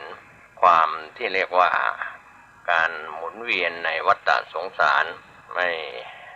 ม่พ้นไปจากความเกิดแก่เจ็บตายฉะนั้นวันนี้ถ้าเราผู้ประเทืองด้วยปัญญาก็มาแสวงหาทางพ้นทุกข์นะครับที่เราจะแสวงหากันในวันนี้หรือวันไหนๆก็ตามเพราะว่าการเวียนว่ายตายเกิดมีกรรมวัฏการทำดีทำชั่วก็เวียนว่ายตายเกิดอยู่ในภพ31ภพ31ภูมิก็ไม่จบไม่สิ้นนะครับเป็นการทำความดีเป็นกรรมวัฏที่ดีก็มาเกิดเป็นมนุษย์เป็นเทวดา6ชั้นรูปภพ16ชั้นอรูปภพ4ชั้นเมื่อทำความชั่วก็ไปเกิดในอบายภูมิทั้ง4ผิดศีลผิดธรรมไม่เอาศีลไม่เอาธรรมก็ไปเกิดเป็นสัตว์นรกเปรตอสุรกายสัตว์เดรัจฉานพ้นจากเวรกรรมของการเป็นสัตว์อบายก็กลับมาสู่ความดีถ้าทำความดีก็เป็นมนุษย์เป็นเทวดาเป็นพรหมอยู่อย่างนี้หมุนเวียนเปลี่ยนไปไม่จบไม่สิ้น วันนี้เราหลายคนก็อาจจะมองไปที่การเวียนว่ายตายเกิดในสังสารวัฏของมนุษย์และเทวดาทั้งหลายแล้วก็สัตว์อบายทั้งหลายด้วยดังนั้นวันนี้ถ้าเราใส่ใจเรื่องของการเกิดแก่เจ็บตายเราก็จะเห็นภัยของการเวียนวนไปวนมาแต่ถ้าวนไปเกิดในรูปภพอรูปภพก็จะมีอายุยืนยาวนานเป็นกับยาวนานมากเพราะกว่าฌานจะเสื่อมกว่าจะหมดของการไปเกิดในรูปภพอรูปภพก็เสียเวลาสำหรับพระโพธิสัตว์นั้นก็ไม่นิยมที่จะไปบังเกิดจะเป็นนิยตมหาโพธิสัตว์หรืออนิยตมหาโพธิสัตว์ก็แล้วแต่เพราะว่าไปพักผ่อนแค่สวรรค์6ชั้นในสวรรค์ชั้นดุสิตแล้วก็กลับลงมาสร้างบารมีที่เมืองมนุษย์นะครับสำหรับนิยตมหาโพธิสัตว์นั้นจะไม่ได้ไปบังเกิดในอบายสัตว์เป็นอบายสัตว์ก็เป็นประเภทสัตว์เดรัจฉานก็ไม่ใหญ่กว่าช้างและก็ไม่เล็กกว่านกกระจาบนี่เป็นอบายสัตว์ในส่วนของอบายที่เป็นสัตว์เดรัจฉานส่วนมนุษย์ก็เช่นเดียวกันก็เป็นมนุษย์ที่สมประกอบนะครับไม่บ้าใบ้บอดหนวกเพราะสั่งสมบุญญาบารมีเพราะฉะนั้นสัตว์เดรัจฉานที่เป็นอบายสัตว์นั้นจะไม่ใหญ่กว่าช้างและก็ไม่เล็กกว่านกกระจาบหลังจากได้รับการพยากรณ์จากพระสัมมาสัมพุทธเจ้าในอดีตแล้วก็ถือว่าเป็นนิยตมหาโพธิสัตว์ก็สร้างบารมีจนกว่าจะเต็มเปี่ยมไม่ว่าจะเป็นปัญญาธิกะพระโพธิสัตว์หลังจากได้รับการพยากรณ์ก็จะสร้างบารมีต่อไปอีก4อสงไขยแสนมหากัปส่วนศรัทธาธิกะผู้ยิ่งด้วยศรัทธาหลังจากได้รับการพยากรณ์จากพระพุทธเจ้าในอดีตแล้วก็จะสร้างบารมีต่อไปอีก8อสงไขยแสนมหากัปส่วนวิริยะธิกะนิยตมหาโพธิสัตว์ที่ได้รับการพยากรณ์แล้วก็จะสร้างบารมีต่อไปอีก16อสงไขยแสนมหากัปนะครับท่านผู้ฟังก็เป็นส่วนหนึ่งซึ่งเราหลายคนหลายท่านย่อมรู้และเข้าใจในโพธิญาณที่ได้สั่งสมในบารมี30ทัศมีทัสสะบารมี10ทัศที่เรียกว่าทัสสะอุปปารมีอีก10ทัศปรมัตถบารมีอีก10ทัศรวมแล้วก็เป็น30ทัศด้วยกันซึ่งแต่ละบารมีธรรมดาบารมีอย่างกลางๆบารมีอย่างอุกฤษรวมแล้วก็จาก10บารมี10ทัศขยายไปเป็น30ทัศนะครับที่การเวียนว่ายตายเกิดอยู่ในสังสารวัฏนี้ยาวนานทีเดียวกว่าจะได้มาตรัสรู้พระอนุตตรสัมมาสัมโพธิญาณถ้าพูดถึงผู้ที่ทำงานใช้เวลาอย่างข้าราชการหรือรัฐวิสาหกิจหรือภาคเอกชนที่ทำงานที่เป็นผู้อาวุโสก็จะเรียกว่าเป็นผู้ชำนาญการในการทำงานเพราะว่าไม่ใช่ผู้ทำงานใหม่หรือบรรจุงานใหม่แต่ทำงานมายาวนานมีประสบการณ์ทั้งฝ่ายโรคและฝ่ายประสบการณ์ของการทำงานเป็นผู้บังคับบัญชาก็เข้าใจงานเป็นผู้ใต้บังคับบัญชาก็เข้าใจงานสื่อสารในปัจจุบันจึงใช้ศัพท์ว่าเป็นผู้ชำนาญการหรือเป็นผู้ชำนาญงานอะไรทำนองนมัสการเจ้าค่ะวิกฤตโควิด -19 จะมีหลักธรรมใดช่วยได้บ้างไหมเจ้าคะเจริญพรสมัยพุทธกาลเกิดเหตุโรคระบาดในเมืองไวสาลีพระพุทธเจ้าให้คณะสงฆ์สวดพระพุทธมนต์เพื่อความเป็นสิริมงคลของบ้านเมืองและให้ประชาชนมีสติเกิดปัญญารอดพ้นจากภัยพิบัติได้สถานการณ์นี้ทุกคนตระหนักแต่อย่าตื่นตระหนกคนไทยต้องมีสติเพื่อฝ่าวิกฤตโควิด -19 ไปด้วยกัน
การได้รับวัคซีนถือเป็นสิ่งที่ดีที่สุดที่ทุกคนทำได้ร่วมกับการสวมหน้ากากเพื่อตัวคุณเองและคนที่คุณรักให้ปลอดภัยจากโควิด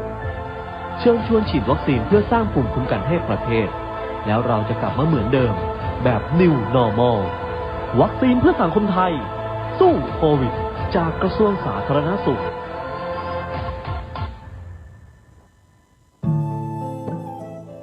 ท่านกำลังติดตามรับฟังสถานีวิทยุกระจายเสียงพระพุทธศาสนาแห่งชาติและสังคม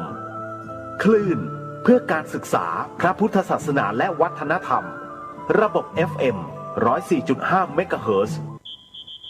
รายการต่อไปเป็นรายการเสียงธรรมจากสามเณรดำเนินรายการโดยสามเณรสมพงษ์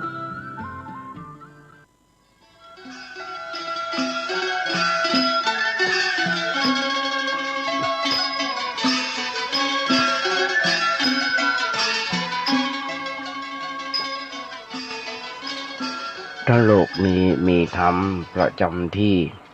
เมื่อทำดีจะไม่ดีมีที่ไหนมีสุขบ้างทุกข์บ้างช่างปะไรเป็นวิสัยของมนุษย์ปุถุชนขอกราบพระพุทธพระธรรมพระสงฆ์กลับไปสาธุบาอาจารย์ทุกท่านขอเจริญพรศรัทธาญาติโยมผู้ใฝ่ในศีลในธรรมทั้งหลายมาแล้วมาแหมแล้วรายการเสียงธรรมจากเนรน้อยสังเหลือจากวัดประแดงทั้งนี้ด้วยการนำของท่านพระครูโคสิทธิ์ปริยัติยาภรณ์เจ้าวัดวัดประแดงเจ้าคณะตำบลสุเทพเขตหนึ่งดำเนินด้วยการธรรมภาพสมณเณรสมพงษ์นั่งจัดรายการอยู่ที่วัดประแดงส่งเสียงมายังสถานีวิทยุ FM 104ของวัดไผ่หินซึ่งทางวัดไผ่หินก็มีท่านพระครูวิสุวัฒน์วรกิจโจในสถานีและเจ้าวัดวัดไผ่หินทั้งนี้ญาติโยมทั้งหลายหลายเดือนหลายปีที่ผ่านมาสถานี FM 92.25 เพิ่งเปิดหลายเดือนเหมือนกันหลายปีเป็นปีเหมือนกันแต่ว่าอาตมาบอกให้มีคนที่จะดูแลในห้องส่งทาง 92.25 มาเดี๋ยวนี้ก็มีปัญหาเกษตรดีเจเกษตรเปิ้นได้มาอนุเคราะห์เอาเทปจากเครื่องไปเปิดสถานญาติโยมทั้งหลายที่บ้านฟังเพราะฉะนั้นญาติโยมทั้งหลายเพิ่มขึ้นมาแฮมสถานีหนึ่งแต่ยังไม่ได้โอ้กันเป็นดีเป็นดักว่าเปิดวันอย่างห้องเวลาใดญาติโยมทั้งหลายสมาภาพได้รับความเมตตาจากครูบาอาจารย์เพิ่นได้สอนมันตั้งแต่วันแรกโดยเฉพาะนั่นพระครูโคสิทธิ์ปริยัติยาภรณ์เจ้าวัดยังเคยอุ้มญาติโยมฟังว่าเพิ่นเป็นคนสอนแต่มาตอนนั้น FM 92.25 นี้เป็นของน้องบ่าวนายแจ็คหายจ้อยแล้วต่อมาก็ตั้งวัดขอซื้อเพราะว่าบ่ค่อยจะมีกำลังอย่างต่างๆก็เลยขอซื้อเอามาตั้งที่วัดต้องต่อใบอนุญาตแทบทุกปีเพราะฉะนั้นญาติโยมทั้งหลายอย่างที่บอกวันแรกที่อาตมาได้รับสอนรับคำสั่งสอนมาจากครูบาอาจารย์ท่านพระครูเปิ้นอาตมาเป็นคนไปขอเปิ้นไปนิมนต์เปิ้นมาเปิดรายการเป็นปฐมฤกษ์ซึ่งเดิมทีนั้นในแจกหายจ้อยเปิ้นขออาตมาภาพเอาทำไปเทศแล้วก็เอาธรรมะไปอุ้งก็ยังกึดทอกอยู่แต่มานึกในใจว่านั่นเป็นความฝันของอาตมาบ้างตั้งแต่ต้นตั้งแต่ก่อนบวชอยากจะจัดรายการวิทยุซึ่งได้ฟังเปิ้นแล้วฟังสมัยตะกอนกับฟังคุณวันลบนามวงพรมคุณสว่างสิงหไกรลาชหลายๆคนเก่าคนแก่ทั้งสถานีวิทยุวปท.2และทหารอากาศ สถานีวิทยุปวปต2นั้นเคยไปโป้นไปเพียวกวส4พะเยาเคยไป พอมาบวชปุ๊บก็อยากจะฟังอยากจะทำก็โดยสมใจสมความมุ่งมั่นปรารถนาก็อย่างที่บอกวันแรกนิมนต์ท่านพระครูเจ้าวาดไปเปิดเป็นปฐมฤกษ์แต่มาคิดว่าจะไปต้อนรับขับสู้ปนเตรียมน้ำหอมน้ำชาไปพอถึงเวลาท่านพระครูเจ้าวาดชักแขนมาก็ไปในห้องส่งมานั่งอู้ด้วยกันเนี่ยตั้งแต่วันแรกที่นั่งอู้นั่งจากันญาติโยมทั้งหลายจนถึงวันนี้ท่านพระครูนั่งจัดกัตมาภาพประมาณ3 เดือน 4 เดือนซึ่งจะมาเปิดรายการอู้กับท่านพระครูเป็นการอู้กันที่ว่าแบบพุทธาวิชาจานาปากบรรกักจะโยมทั้งหลายอย่างที่เคยบอกถ้ามาเป็นอัมพฤกษ์เป็นอัมพฤกษ์อู้บอกว่าจะชัดแต่เตื้อตอนวันนี้ยังมาชัดยังมาแต่ยังมาชัดเตื้อแต่ว่าค่อยว่าไปแต่มาเกิดว่าถ้ามันมีรายการวิทยุก็คงเป็นอัลไซเมอร์เหมือนละอัลไซเมอร์เหมือนละเพราะฉะนั้นนี่คือเหตุผลและตอนนี้เริ่มสถานี FM 92.25 แต่ว่ายังเป็นหลักอยู่ที่สถานีวิทยุ FM 104.5 ของวัดไผ่หินญาติโยมก็ฟังได้ทุกๆสถานีถึงวันแมลง 4 โมงถึง 2 ทุ่มจะมาภาพได้เอาเทปเก่าๆไม่ใช่เก่าที่ผ่านมาส่งไปให้ทาง Facebook ทาง LINE ทาง Messenger ทาง YouTube ญาติโยมพิมพ์เข้าไปว่าเนนน้อยสั่งเหลือก็จะได้ปะธรรมภาพโดยเฉพาะครูบาอาจารย์ที่ส่งไปให้ธรรมะส่งไปให้ครูบาอาจารย์แทบจะทุกรูปที่รู้จักกันไม่ได้ส่งไปเพื่ออวดตัวส่งไปเพื่อขอความคิดเห็นขอความคิดเห็นขอคำติคำชมจากครูบาอาจารย์พระผู้รู้ธรรมะไม่ได้ไปอวดตัวว่าตัวเก่งเพราะฉะนั้นครูบาอาจารย์บัณฑิตนักปราชญ์นักยุคนี้สมัยนี้ญาติโยมทั้งหลาย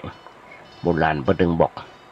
จับใจแห้งมาจับใจกาจับใจครูบามาจับใจเปียดน้อยมีคำกรรมเพิ่งว่าจับใจเปียดมาจับใจซ่าจับใจป้ามาจับใจหลาน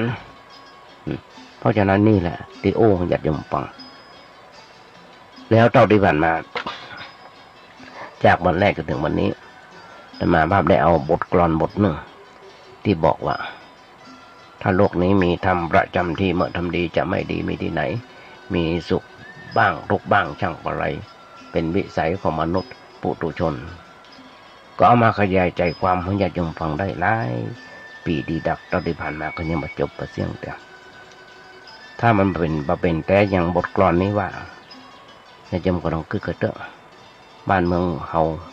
ประเทศเฮาทั่วโลกอย่าบ่ฮ้อนบ่หายบ่ฮ้อนบ่หายอย่างนี้เพราะฉะนั้นคนเฮาขาดศีลขาดธรรมนะอย่าดมทั้งหลายโดยที่บ่เข้าวัดบ่เข้าว่า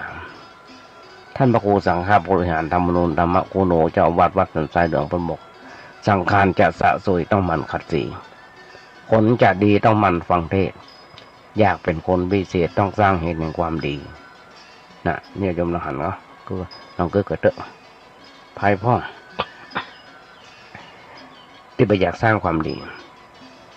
ขณะสร้างความดีญาติโยมทั้งหลายคนยังมาติฉินนินทาว่าให้สเปหิละหวังเงินเดือนนั้นหวังยศหวังตำแหน่งนั้นนะลองเกิดเตอะเพราะฉะนั้นวันนี้ทำวันหนึ่งโดยเฉพาะวันนี้เป็นวันพระเป็นวันพระโดยทำซ้ำไปถ้าจำบาปีคงเป็นแรม14 ค่ำแรม14 ค่ำของเดือน9แรม14 ค่ำของเดือน9เดือน10จะออกแล้วเมื่อกี้วันก็จะเข้าพรรษาละ เพราะฉะนั้นญาติโยมทั้งหลายจะมาจะขยายใจความให้ญาติโยมฟังได้แฮมต่อไปแฮมซึ่งอย่างน้อยๆก็คือการทำบุญสุนทานของคนเฮาการทำบุญทำทานเพื่อมันได้ผลนักมีอานิสงส์นักญาติโยมทั้งหลายวิถีมนุษย์วิถีของคนเฮา คือผู้บอกฮู้คือคนบอกฮู้สถานะบอกฮู้สถานะตัวเก่าว่ามีโลภะโทสะโมหะจิตของคนเฮาในโลกเนี่ยมีสภาพเหมือนกันทุกคนมีโลภะมีโทสะโมหะเหมือนกันซึ่งว่าเป็นเจ้าของเป็นเจ้าเฮือนแต่บอกรู้จักโลภะโทสะโมหะในชีวิตประจำวัน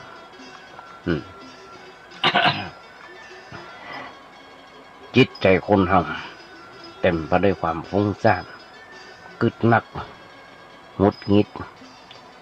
น้อยใจเสียใจรำคาญบ่พอใจทนแล้วยังไม่ได้ก็โกรธเกลียดอาฆาตพยาบาทจองเวรมีแต่ความต้องการมันมีที่สิ้นสุดเป็นไปในเรื่องของการกินเกียรติฟุ้งเฟ้อแถมทะเยอทะยานเรียกร้องผลประโยชน์โดยเฉพาะของตัวเก่าเอารัดเอาเปรียบ คดโกงคอร์รัปชันเบียดเบียนคนอื่นมีความกลัวอย่างน้อยๆกลัวฟ้าแลบฟ้าห้องกลัวผ้าผ่ากลัวตายกลัวเจ็บกลัวว่ามีจะกินกลัวว่ามีบุญว่ามีกุศลยังมาเดียวเข้ามาแหมกลัวโรคโควิดกลัวโรคโควิดกลัวเหนื่อยกลัวลำบากกลัวความทุกข์กลัวทรมานจิตใจเลยหงุดหงิดฟุ้งซ่านเครียดอยู่ตลอดเวลาถึงแม้ยามจะหลับก็ฝันฝันอะไรอย่างถ้าบักเกิด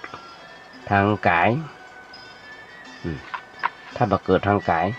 ก็เกิดทางวาจาบักเกิดทางกายบักเกิดทางกายวาจาก็เกิดทางใจอย่างต่อเนื่องตลอดเวลา ชีวิตของคนเฮาประจำวันล้วนแต่มีอกุศลนะ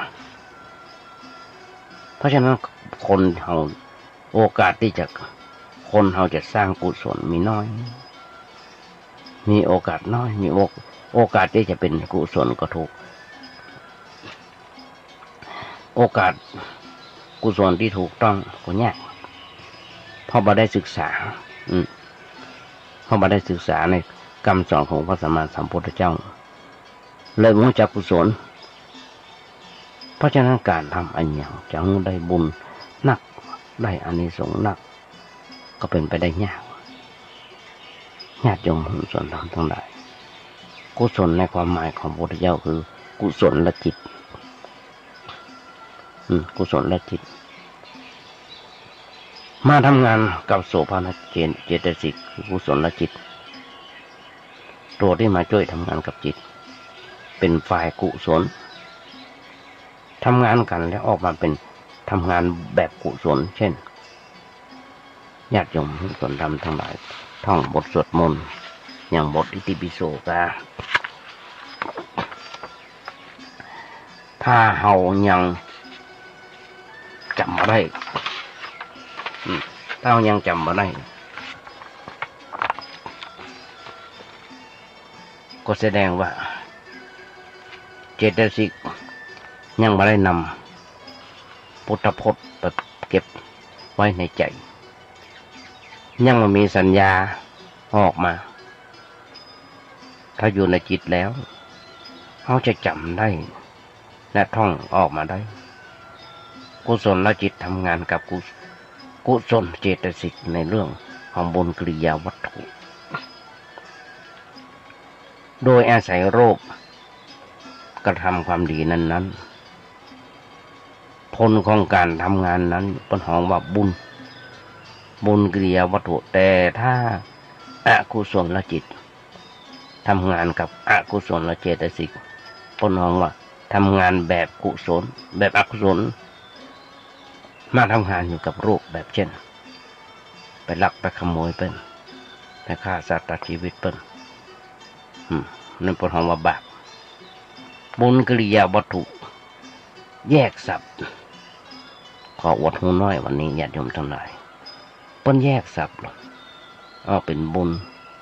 บวกกิริยาบวกวัตถุก็อย่างที่บอกบุญหมายถึงมหากุศลจิตบุญหมายถึงมหากุศลกิริยาหมายถึงมหากิริยาจิตของพระอรหันต์วัตถุหมายถึงวัตถุหกเช่นจักขุวัตถุโสตวัตถุฆานวัตถุชิวหาวัตถุกายวัตถุ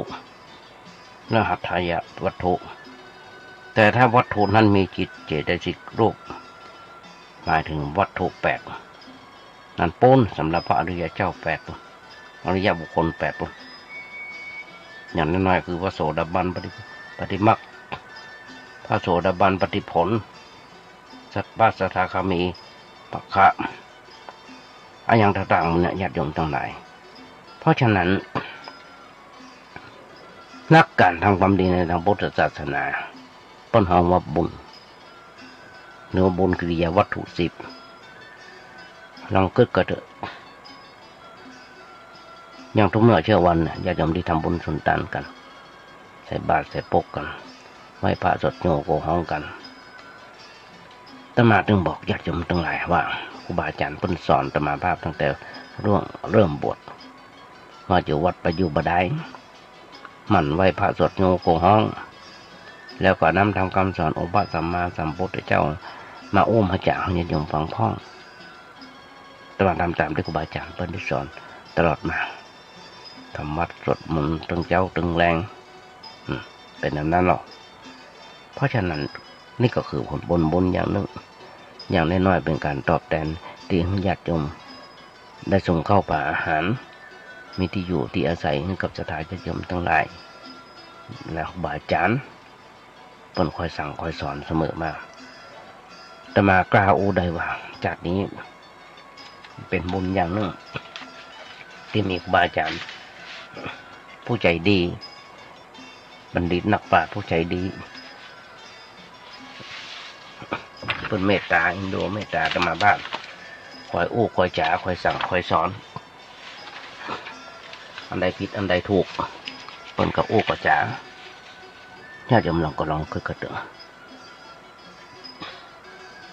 วันใดจะมาอู้ผิดอู้ถูกบาอาจารย์เพิ่นจะโทรศัพท์มาอู้มาจ๋ามาบอกวันนั้นอู้ถูกวันนั้นอู้ผิดเนอะก็ต้องมาปรับปรุงตัวเก่าแทนมาพอแต่มาส่งเทปครูบาอาจารย์เพิ่นก็โทรศัพท์มาบอกส่งมาในไลน์บ้างวันนี้ดีเนอะเสียงดีเนอะอันเนอะโอ้หมอนเนอะส่วนมากจะเป็นแบบนี้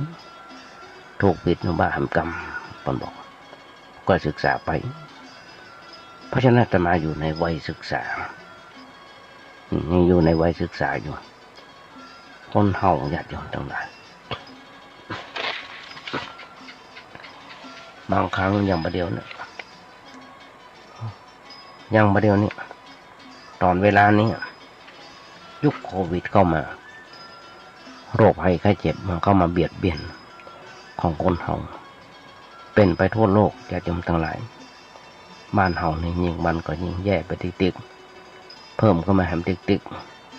เป็นตุกกันถึงวันบ่ค่อยจะมีความสุขกันอยู่บ้านเพื่อรักษาชาติรักษาตัวเก่าปนหอกักตัวเราก็เกิดไปไหนก็บ่ได้กักตัวกันเป็นที่เป็นแห่งโรงพยาบาลจนล้นก็มือแพทย์เจ้าหน้าที่แพทย์พยาบาลด่านหน้าอิดกันบางคนเป็นลมไปเลยญาติโยมทั้งหลายเพราะคนป่วยหนักนี่เป็นเรื่องใหญ่แต่ว่าเรื่องใหญ่กับเรื่องน้อยที่อยู่ที่เขาเกิดญาติโยมทั้งหลายปัญหาที่เกิดขึ้นจากเหตุภายนอกมีนักหนาพระปั้นหากจะตามเราว่าโดยแก้กันทิพจัดมันก็หมด นอกเหตุจากการแก้ไขมันถูกจุดมันถูกจุด นั่นคือต้องแก้กันที่เหตุมันอยู่ที่ไหนเกิดที่จิต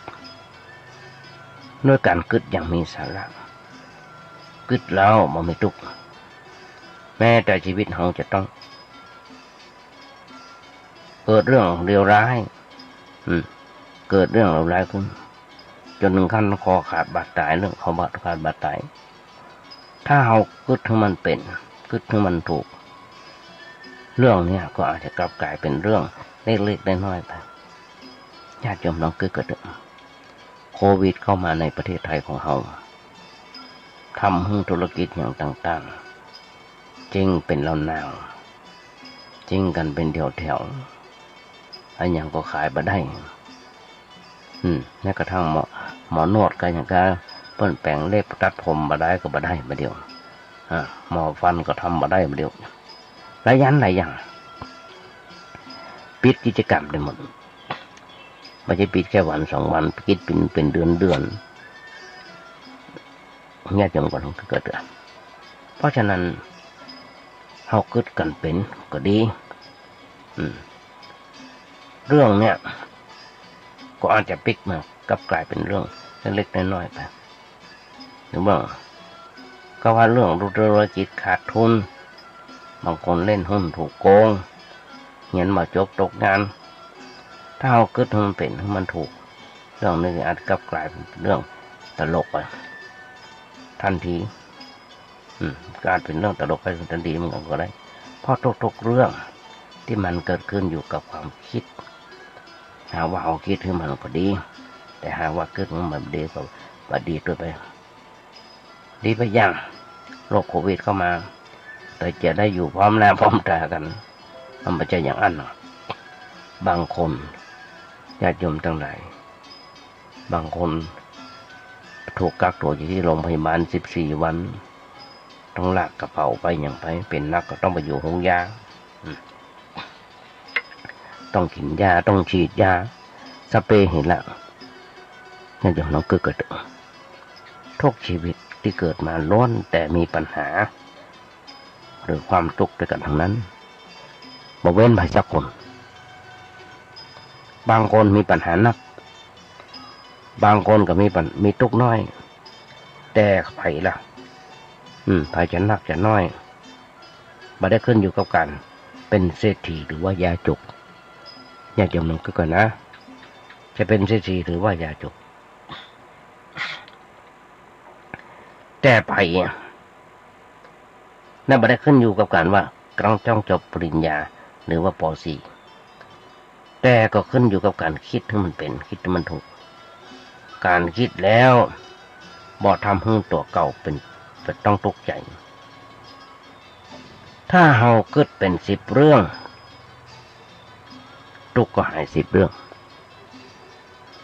คิดเป็น20 เรื่องทุกข์ก็หาย20 เรื่องแต่หากเฮาคิดผิดเพียงเรื่องเดียวชีวิตอาจจบสิ้นญาติโยมก็จะหันได้มีการฆ่าตัวตายมาน้อยตอนที่ผ่านมามีการฆ่าตัวตายมาน้อยเลยเพราะอย่างธุรกิจล้มละลายผัวลูกผัวมีเมียน้อยผัวเมียนอกใจสะปะที่มันเป็นอยู่บางทีลมควันกัน2 คนผัวเมียเป็นหนี้เป็นสินเปิ้นฆ่าตัวตายนั่นก็กลายพอเฮาบ่ทำแบบนั้นเฮาก็ต้องตายกันอยู่แล้วญาติโยมต้องได้แล้วเรื่องต่อเรื่องไผมันหน้าใครหัวไผมันข้างหน้าใครหัวกว่ากันลองเกิดพอญาติโยมในขณะที่เฮากลัดกลุ่มเรื่องโควิดหรือว่าเรื่องอย่างต่างๆนั้นจนถึงขั้นจะคิดฆ่าตัวตายเพียงแค่ธุรกิจขาดทุนให้ผลกำไรที่เคยได้รับมันหลายล้านบาท หลายหมื่นหลายแสนแต่ละวันแต่ละปีแต่ในขณะเดียวกันญาติโยมแฮมซีกโลกหนึ่งมีพวกคนบัดน้อยที่ต้องล้มตายอย่างน้อยๆกำลังรอคอยความนอนรอคอยความตายประเทศที่ว่านี่คือประเทศเอธิโอเปียประเดี๋ยวนี้ดีละดีขึ้นมาพ่องละอย่างประเทศต่างประเทศเหมือนกันมีการลบราฆ่าฟันกันแต่ละประเทศใช้อาวุธยุทโธปกรณ์ยิงกันคนล้มตายกันเป็นร้อยที่อู้ในคนไทยเขามีในหั่นโดย2 คนที่บาดเจ็บและตายไปพอใกล้ๆบ้านเขาเนี่ยเปิ่นบ้านเขาใกล้ๆบ้านเขาเนี่ยก็มีการลบราฆ่าฟันกันเพื่ออย่างเพื่อชิงอำนาจแต่เพิ่นเหล่านั้นมันยังไม่เคยคิดฆ่าตัวตายเพิ่นตุกแบบนั้นหนีเข้ามาประเทศไทยเปลือกประเตอหากว่าเขาคิดมันลึกซึ้งระหว่างเขากับเพิ่นเหล่านั้นว่าวิถีชีวิตความเป็นอยู่ต่างกันอย่างไรพ้องเขาอาจจะใครหัวก็ตัวเก่าได้ญาติโยมหุ้นส่วนธรรมทั้งหลายปล่อยก่อนถูกบังคับถูกปล่อยแม้เขาจะถูกเนี่ยมาเดี๋ยวนะรายด้วยงานต้นต้องตัดเงินเดือนลดตำแหน่งถูกปลดหรือว่าหมดอำนาจแต่เขาก็ยังมีบ้านอยู่มีครอบครัวที่อบอุ่นมีคนคอยให้กำลังใจแต่ยังมีแห่งคนเนี่ยมันน้อยญาติโยมทั้งหลายนักหาประปานที่รอบๆตัวเขายังตกงานเที่ยวเล่ร่อนไรที่อยู่อาศัยบางคนยึดเอาปืนสะพานส่วนสาธารณะ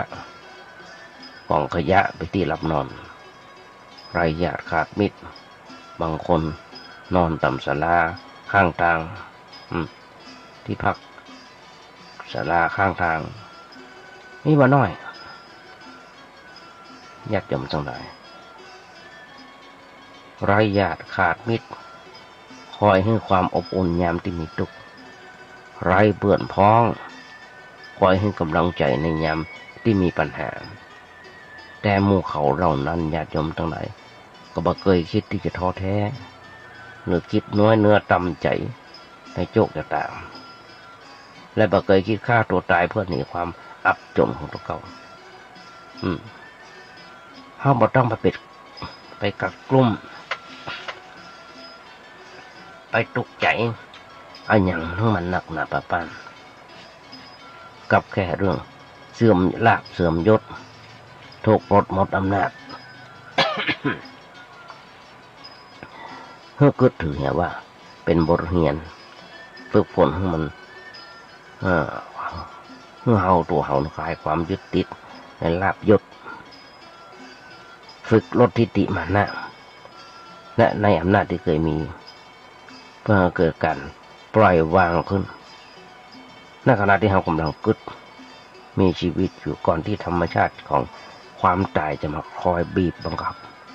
เราต้องปล่อยมันญาติโยมกึศแล้วตุกใจลองกึศทำไมกับ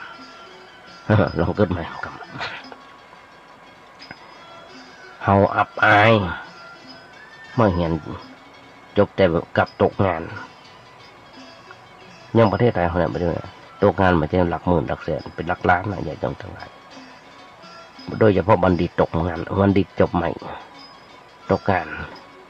หลักแสนตัวซ้ำไปจะเป็นล้านตัวซ้ำไปแต่ละปีมาเปาะกันจนถึงปีนี้เพราะฉะนั้นเรากลัวเสียงไข้หัวเราะเจาะเย้ยกับคนรอบข้างที่ล้มเหลวเรากลัวคำเย้ยหยันจากญาติมิตรเมื่อถึงคราวถูกแฟนทิ้งและกลัวว่าถูกสมน้ำหน้าเมื่อยามเป็นโรคร้ายไอ้โรคโควิดนะญาติโยมทั้งหลายถ้าตายขึ้นมามีก็ญาติ3-4 คนเผาตายไม่เจ้าเผาแมลงตายแมลงกับเผาไม่เจ้า ไม่ใช่เก็บศพไว้3 คืน 4 วันไม่ใช่นะเพราะฉะนั้นนี่แหละพระพุทธเจ้าเพิ่นบอกเพิ่นว่าพระพุทธเจ้าท่านตรัสว่าพาลานัปปสังสันติทานังคนพาลบ่เคยสรรเสริญกันคนพาลบ่เคยสรรเสริญกันอย่างใดญาติโยมทั้งหลายเป็นข่าวเมื่อ2-3 วันที่ผ่านมาเป็นอาจารย์ที่จะมานับถือเบิ้ลตั้งแต่เริ่มมาบวชก่อนบวชด้วยซ้ำไปนั่นคือพระพยอมพระสิทธิพระธรรมนิเทศเราก็กระเดิมเปิ้นสร้างงานสร้างการให้คนไปทำงานเงินเดือนเงินรายวันต่างๆมีที่กินที่อยู่ที่อาศัยก็ยังมี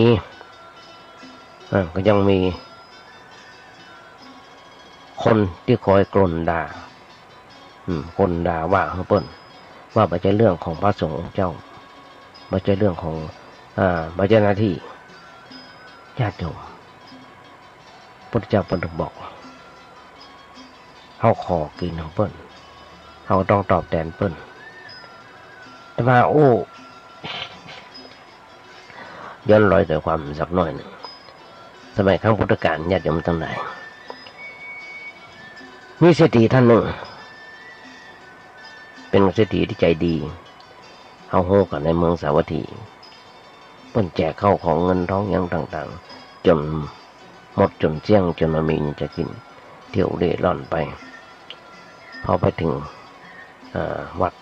ที่พระเจ้าเปิ้นประจำอยู่ก็ไปขอบวชกับพระพุทธเจ้าพระพุทธเจ้าบวชจะมอบไว้เป็นพี่เลี้ยงมายอมสักคนตัวเจ้านั้น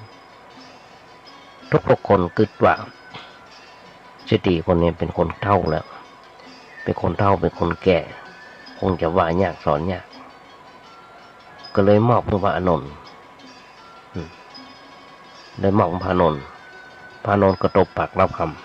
ำพระเจ้าถามมาทำไมเธอถึงตบปากรับคำก็ว่าจะเป็นผู้เป็นเพชรบ้าไปเลี้ยงเพิ่นนึกถึงบุญคุณพระอานนท์บอกนึกถึงบุญคุณของเศรษฐีท่านนี้นึกถึงอย่างไรญาติโยมทั้งหลายพระอานนท์ตอบพระพุทธเจ้าว่าในครั้งนึงเศรษฐีเพิ่นได้ตักข้าวใส่บาตร1 ทัพพีเคยกินข้าวของเศรษฐีคนนี้ตอนนี้เพิ่นตกเพิ่นยากแล้วจะขอเป็นพี่เลี้ยงเพิ่นญาติโยมทั้งหลายพระอานนท์เพิ่นสำนึกบุญคุณของเศรษฐีก็ได้รับเป็นพี่เลี้ยงเพิ่นทุกคนไม่แต่พระเจ้าต้องอนุโมทนาสาธุกับพระอานนท์ญาติโยมทั้งหลายอาตมาก็เหมือนกันนึกถึงบุญคุณเขาแดงแกงฮ้อนครูบาอาจารย์เพิ่นสอนก็ถึงบอกจะไปอยู่บ่ได้อยู่วัดมันไม่พระสดโง่โกห้องทำบุญเอาบุญเอากุศลแผ่ของสตาญาติโยมทั้งหลายพ่อ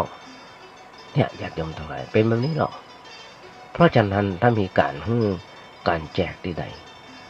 คนผ่านมันไส้มันบันยินดีบีตาไปกระตุ้นโดยเฉพาะพระเจ้าเขาทรงอย่างที่เป็นในทีวีนะคนผ่านเหมายินดีในการคนผ่านมายินดีในการทำดีของไผ่เพราะนิสัยมันต่ำมันต่ำนั่นเองมันจะเรื่องอย่างอ่านแล้วญาติโยมทั้งหลายฟังแล้วพ่อแล้วทางทีวีเป็นอินดูคนเจ้าของที่เพิ่นบอกว่าเป็นสำเร็จเป็นพระอรหันต์นะอย่างนั้นต่างๆนะเป็นพระโสดาบันเนี่ยนะชื่อจากโมกจะมาจำมาได้บางทีญาติโยมมันกับต้นไม้ตายต้นกล้วยตายตายกับปีกล้วยตายกับปีกล้วยนั่นเองพอต้นกล้วยถ้าปีมันออกแล้วมันก็ตายแล้วญาติโยมทั้งหลายเหมือนกับไผ่ต้นไม้หวกกันอย่างกันพอคุยไผ่มันออกแล้วมันก็ตายแล้ว พอคุยมันหรือว่าดอกมันออกมาก็ตายแล้วจะใครก็เหมือนกันออกมาก็ตายแล้วนั่นหมายความว่าคนเฮาทำลายตัวเก่าทำลายตัวเก่ามันทำลายตัวมันเองไปบรอดชีวิตไปเจริญก้าวหน้าอย่างบุคคลคนเนี้ยที่อู้ตะเกียบด่าพระพยอมด่าสาเสียเดเสียจะออกบ้านมาได้อย่าจมทั้งหลายอันโยจะออกบ้านมาได้สังคมจะต้องลุมแช่งด่าเปิ้นคนเฮาไปบรอดชีวิตก็บ่เจริญก้าวหน้าถ้าเฮาไปประทุษร้ายต่อคนที่ประทุษร้ายตอบต่อคนที่บ่ประทุษร้ายตอบบ่ประทุษร้ายตอบได้รับโต้ทันหลายสถาน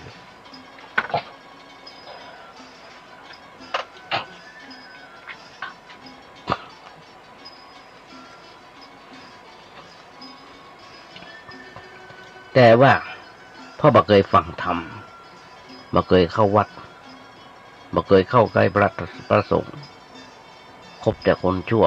คนร้ายมิจฉาทิฐิเลยมีจิตใจที่ฝักตกต่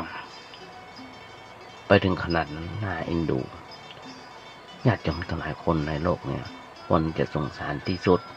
ก็คือคนที่มีวิญญาณแตกต่ำตกต่ำจะแตกต่ำวิญญาณตกต่ำวิญญาณตกต่ำถ้าจิตใจต่ำไปสู่ความชั่วความร้ายเป็นคนที่น่าเอ็นดูน่าสงสารคนเจ็บทางกายยังมาสงสารเท่าใดแต่คนป่วยทางใจน่าเอ็นดูที่สุดเพราะคนเจ็บกายก็ไปนอนอยู่ที่โรงพยาบาลมาเป็นพิษเป็นภัยกับภัยแต่คนป่วยทางใจ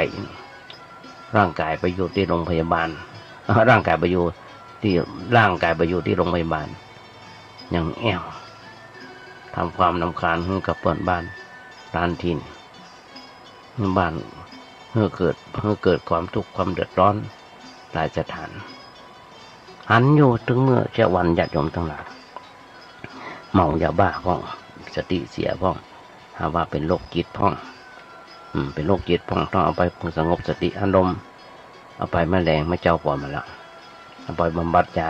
3 วัน 7 วันก็ปล่อยมาแล้วก็มาสร้างความเดือดร้อนทำละอันจะไปยับไปจับปนเรือกว่านั้นเพื่อไม่ได้เพราะฉะนั้นการช่วยเหลือคือการช่วยแนะนำชักจูงเปิดเรื่องความรู้สึกผิดชอบชั่วดีคือการทำสิ่งที่ควรทำคือละสิ่งที่ควรละคือตั้งตนไว้ชอบตามธรรมะที่นับกันว่าเป็นการช่วยเหลือที่ประเสริฐทำชีวิตให้เจริญก้าวหน้าต่อไปญาติโยมทั้งหลายที่เข้าสู่ธรรมะมีลูกมีหลานในระหว่างเนี่ยต้องมันเตือนลูกหลานไว้อันตรายต่อไปมีต่อไปข้างหน้าเพื่อระวังเนื้อระวังตัวอย่างที่บอกโควิดเข้ามา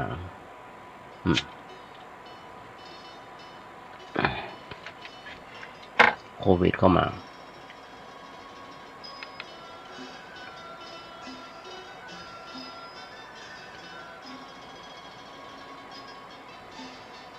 การช่วยเหลือญาติโยมทั้งหลายก็คือด้วยทีนี้เรื่องที่ตั้งใจจะมาอู้ในวันนี้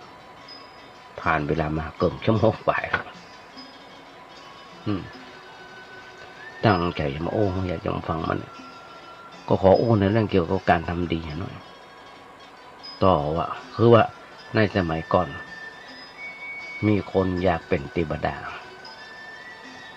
มีคนอยากเป็นเทวดากันนะทำบุญสุนทานก็อยากจะไปเกิดในสวรรค์อยากจะไปเกิดเป็นเทวดาเพราะเข้าใจว่าเป็นภพที่เต็มไปด้วยความสุขความสงบมันมีความวุ่นวายมันมีความเดือดร้อนแต่ความจริงนั้นหาได้เป็นแบบนั้นไหมเพราะมันไม่เกิด ที่ใดก็ต้องมีทุกข์ที่นั่นมีชาติมีภพในที่ใดก็มีทุกข์ที่นั่นแต่ว่าเราเข้าใจซึ่งในเรื่องอย่างเนี้ยเข้าใจว่ามนุษย์ที่เนี่ยแสนลำบากถ้ามาเกิดเป็นมนุษย์แสนลำบากเป็นเทวดาคงสบายก็เรื่องตลกไม่ญาติโยมฟังหน่อยญาติโยมก็คงได้ฟังอย่างธรรมะเพื่อนพรมแดนเปิ้นห้องเพลงไว้ลุงเพิ่นผมแดนบนห้องเพลงไว้ไม่อยากจะไปอดีตสักมังกรนั่นนะจะจำผิดแล้วไปเกิดอยากจะเลือกไปเกิดที่ไหนบอกอยากจะเลือกไปเกิดนรกมันอยากไปเกิดบนสวรรค์ทำไมเกิดบนสวรรค์มันสบายนะเกิดนรกมันทุกข์นะก่อนยกเอาตัวอย่างอธิบายให้เพื่อนฟังกันในนั้นในเพลงนั้นนะบอกว่าถ้าอยู่ในโลกมีการมีงานก็ช่วยเหลือกันต่างคนต่างช่วยเหลือกันเพราะเนี่ยการเสด็จว่าก็สบายแล้วแต่ว่าอยู่บนสวรรค์เป็นนางฟ้าเป็นนางสวรรค์เป็นเทวดาต้องมีหน้าที่เก็บดาวเก็บดาวเอาดาวมาสุกห้อยเอามาห้อยเอามาแขวนไว้ตามบนท้องฟ้าพอแจ้งมาก็ต้องเก็บพอเก็บเสร็จแล้วเราก็ต้องเอาวัดดิษขึ้นมาครับเป็นแบบนี้ทั้งวันก็เลยเดือดร้อนก็ไม่อยากจะเป็นเทวดาเนี่ยอยากจะทำลายพยายามจะเป็นพ่องเทวดาพยายามจะพ่องพยายามจะไปพ่องในนรกญาติโยมทั้งหลายความจริงแล้ว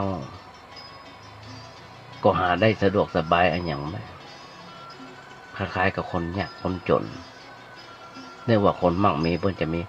พวกคงจะเป็นความมีความสุขความสบายมีอย่างกินมีอย่างใจสวยสะดวกสบายทุกประการ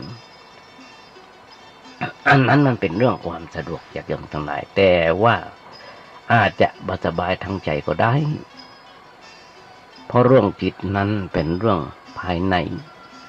มันมีไผพอหันได้ตัวเก่าตัวอันที่รู้ว่าสภาพจิตของตัวเก่าเป็นอย่างไรไม่ใช่ว่าพอมีอันอย่างสมบูรณ์แล้วหมดทุกข์กดหมดร้อนความทุกข์ความเดือดร้อนย่อมเกิดขึ้นได้มันยังมีอวิชชาครอบงำมีอวิชชาครอบงำจิตใจเมื่อใดเฮาทำลายอวิชชาออกไปเนี่ยได้เมื่อนั้นแหละความทุกข์ก็จะหายไปแต่ว่าคนเฮาเข้าใจว่าสวรรค์เป็นยอดแห่งความสุขก็มีความต้องการทำบุญสุนทานอันอย่างก็อธิษฐานขอให้เกิดเป็นเทพบุตรเทพธิดาจะได้มีความสุขความสบายตามสมควรแก่ฐานะ เรื่องเทพบุตรเทพธิดาเนี่ยความจริงแล้วเป็นเรื่องเก่าเป็นเรื่องเก่าเรื่องเกื้อเรื่องแก่แล้วมีมาก่อนสมัยครั้งพุทธกาลนะครับมีมาก่อนพระพุทธเจ้าของเขาทำซะซ้ำไปเพราะในศาสนาฮินดูญาติโยมทั้งหลายหรือว่าศาสนาพราหมณ์นั้นมีเรื่องเกี่ยวกับเทวดานักหนาปะปังมีความสัมพันธ์กับมนุษย์อยู่ตลอดเวลาเปิ้นนับถือเทพเจ้าใหญ่พ่องน้อยพ่องน้อยใหญ่พ่องน้อยพ่องมีนักหนาปะปังญาติโยมเอ๋ยถ้าเราไปถามนักปราชญ์ศาสนาฮินดูแล้วเขาจะเปิ้นก็จะตอบว่าเทวดามีประมาณ30 โกฏ30 โกฏไม่ใช่น้อยนะไม่ใช่น้อยๆเลยล่ะนักกว่าพลเมืองไทยเห็นคือซ้ำไปเปิ้นห้องมาอยู่กันอย่างหนาแน่นคับข้างอยู่กันอย่างแออัดยัดเยียดบางครั้ง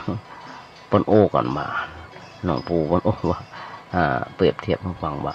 ขนาดเข็มตกใส่อาจจะตกใส่หัวเทวดาก็ได้ เพราะอย่างพอเทวดามีนักเข็มตกลงไปใส่ตกใส่หัวบน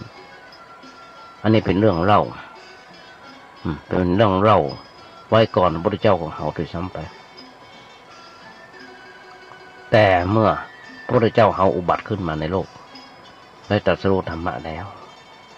พระองค์มาได้สอนให้เราถือเทวดาในรูปบุคคลสมมติอย่างนั้นแต่ถือคุณธรรมเป็นเทวดานั่นคือประพฤติปฏิบัติชอบ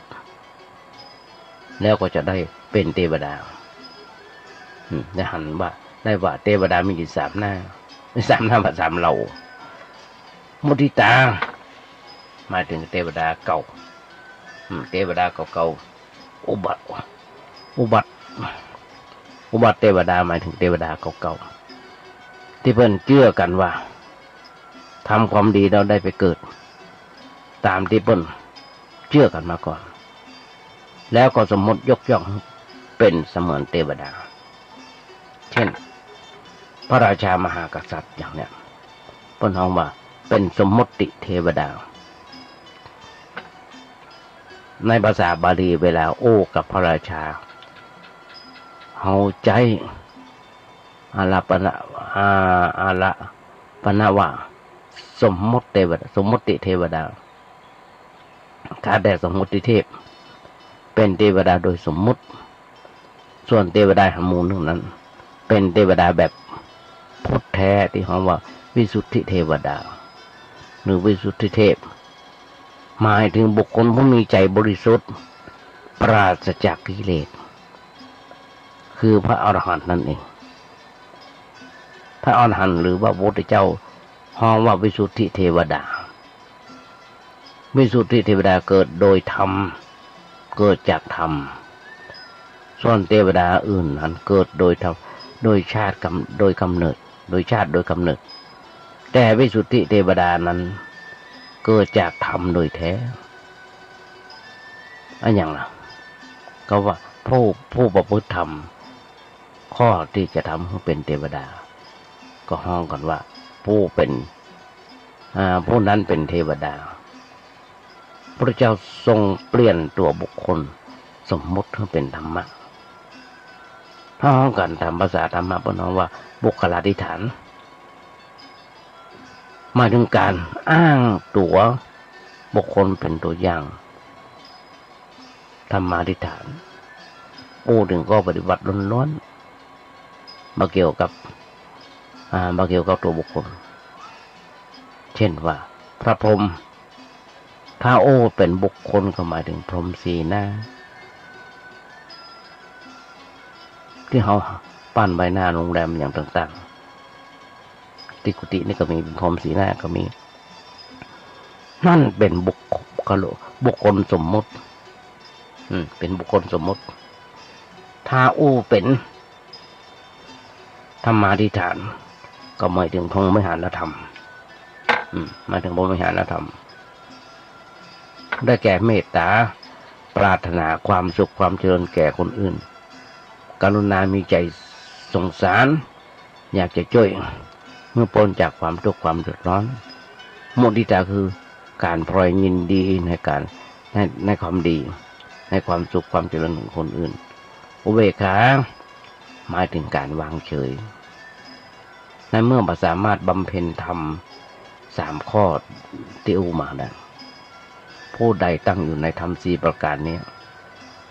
ผู้นั้นชื่อว่าเป็นพระพรหมเป็นพรหม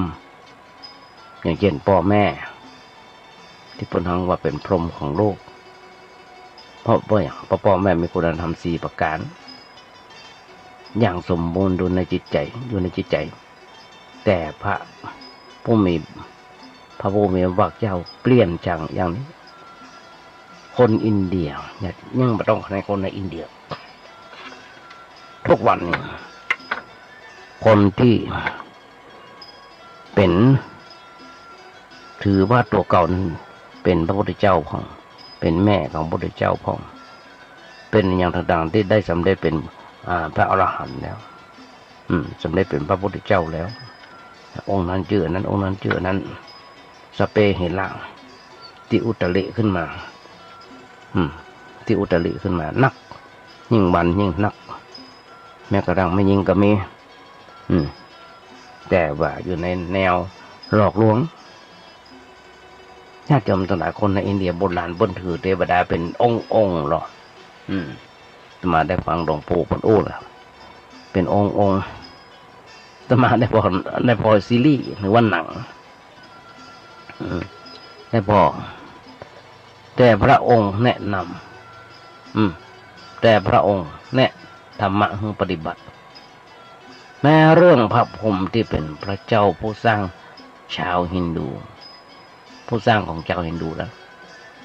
อย่างถ้าว่าวันศุกร์ญาติโยมจะหันได้ฮินดูเป็นถ้าจำผิดสมาอาจจะจำผิดโรคโควิดเข้ามาก็ใจมูนัวขี้งัวนะเอามาแตวน้ำแล้วก็มาลูบมาถูตัวแล้วก็น้ำนมวัวนะล้างเพราะว่าเปิ้นนับถือวัวอยู่เตียวอย่างต่ำกาดต่ำดีต่างๆจะชอบกินได้เลยเพราะฉะนั้นญาติโยมทั้งหลายอันนี้ก็เป็นเรื่องผิดหาว่าเป็นรักษาโควิดได้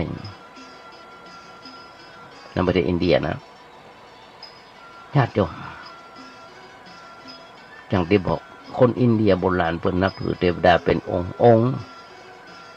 แต่พระองค์พระเจ้าของเขาแนะนำให้ปฏิบัติแม้เรื่องพระพรหมที่เป็นพระเจ้าผู้สร้างของชาวฮินดูเวลาไปถามพระเจ้าพระเจ้ากลับตอบว่าพระพรหมเป็นผู้บริสุทธิ์หรือเปล่าทุกคนตอบว่าเป็นผู้บริสุทธิ์แล้วทำไมท่านมาทำตัวให้บริสุทธิ์ล่ะท่านก็ญาติโยมทั้งหลายเมื่อเข้าถึงพระพรหมเพื่อเข้าถึงพระพรหม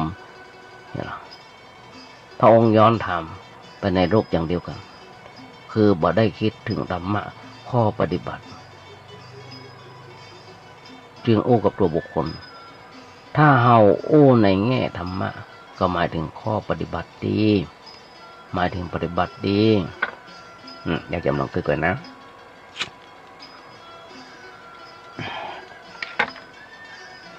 โอ้ดีปฏิบัติดีหมายถึงผลอันเกิดขึ้นจากการปฏิบัติเช่นพระพรหมเป็นผู้บริสุทธิ์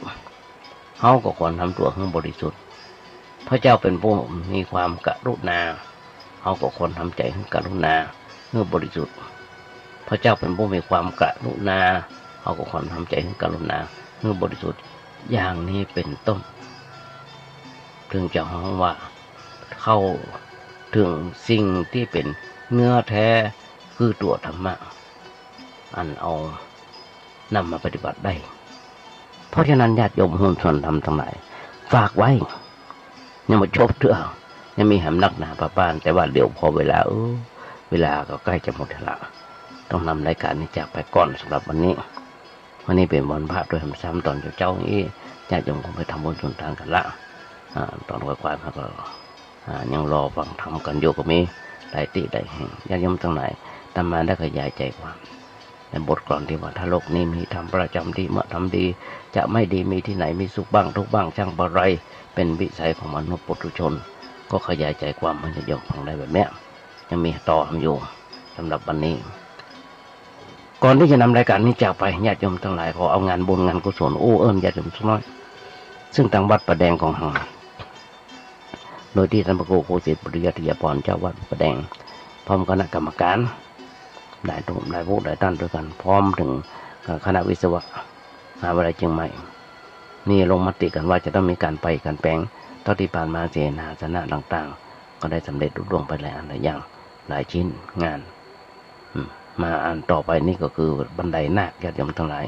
จะต้องมีการก่อร่างห้างแปลงอย่างใดญาติโยมโทรศัพท์ไปถามท่านพระครูเจ้าวัดได้เบอร์ท่านพระครูเจ้าวัดเบอร์อยู่ว่า081-881-5690 หลายๆท่านที่ได้ร่วมทำบุญสุนทานฝากไว้แล้วนะโทรศัพท์ไปถามเพิ่นได้แปลงนะแปลงแน่ญาติโยมทั้งหลายเอาล่ะญาติโยมทั้งหลายวันนี้อาจจะเป็นวันครบรอบวันเกิดของใครคนใดคนหนึ่งแต่มาภาพขออำนวยพรขอบคุณก่อนขอบคุณน้ำจิตน้ำใจของศรัทธาญาติโยมและขอบคุณในท่านพระครูวิสุวัฒน์วรกิจโจนายสถานีและพ่อนานเกษตร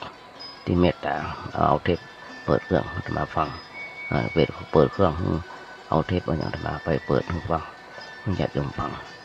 เอาละบางใจอย่างยิ่งวันนี้ญาติโยมคนไหนอันอย่างมันนักก็น้อยแล้วนะท้ายแล้วกับวันนี้อย่างที่บอกอาจจะเป็นวันเกิดของครบรอบวันเกิดของไปคนใดคนนี้มาพระขออำนวยพรสลายญาติโยมทั้งหลายขอมีความสุขมีความเจริญคิดถึงใดส่งความมุ่งมา่ปรารถนาขอญาติโยมอย่าเจ็บอย่าไข้กันเลยขอเจริญพร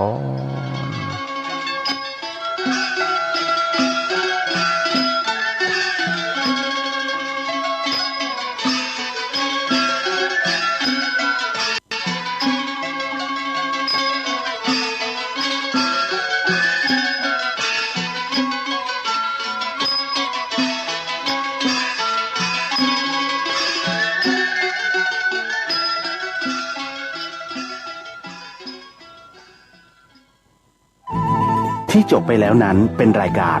เสียงธรรมจากสามเณรดำเนินรายการโดยสามเณรสมพงษ์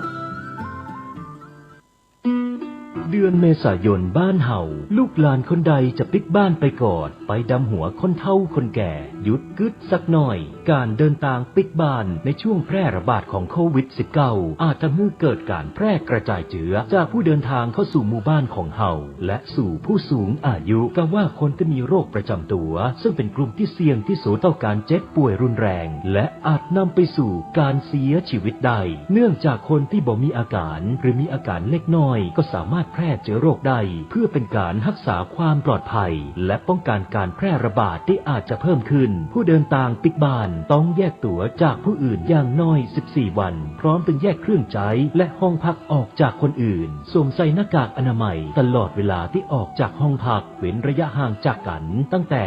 1.5 ถึง 2 เมตรหลีกเลี่ยงการใกล้ชิดสัมผัสผู้อื่นล้างมือด้วยสบู่กะว่าเจลแอลกอฮอล์บางคนบ่ได้ปิกบ้านก็สามารถใช้เทคโนโลยีในการสื่อสารสร้างความใกล้ชิดแทนเพื่อเลี่ยงความเสี่ยงในการแพร่โรคไปยังบุคคลอันเป็นที่ฮักได้และหากภัยที่ติดเชื้อโควิด -19 แล้วควรดูแลตัวเก่าบ่ให้แพร่กระจายโรคและคนรอบข้างควรให้กำลังใจกันและกันเพื่อเกิดพลังที่เข้มแข็งในการต่อสู้โรคต่อไปปีใหม่เมืองปีนี้ร่วมปกป้องและป้องกันโรคโควิด -19 ห่างกันสักพักแต่ยังฮักเหมือนเดิมด้วยความห่วงใยจากจังหวัดเชียงใหม่ PM เป็นพิษโควิดเป็นภัยใส่ใจสุขภาพวันนี้เสนอตอน8วิธีป้องกันโรคโควิด -19 การเพิ่มระยะห่างทางสังคม Social Distancing 8วิธีปฏิบัติป้องกันโรคโควิด -19 วิธีที่ 1ห้ามไปพื้นที่แออัดต่างๆเช่นสถานบันเทิงโรงเรียนโรงภาพยนตร์กิจกรรมกีฬาเปลี่ยนเป็นการทำงานที่บ้านสื่อสารผ่านอินเทอร์เน็ตและเรียนออนไลน์วิธีที่ 2เปลี่ยนพฤติกรรมการแสดงความสัมพันธ์ด้วยห้ามกอดหรือจูบวิธีที่ 3หลีกเลี่ยงการเข้าไปในห้องที่แออัดห้องประชุมห้องชุมนุมขนาดใหญ่เพื่อลดการรับและแพร่กระจายเชื้อโรควิธีที่ 4หลีกเลี่ยงกิจกรรมที่มีคนเยอะควรใส่หน้ากากอนามัย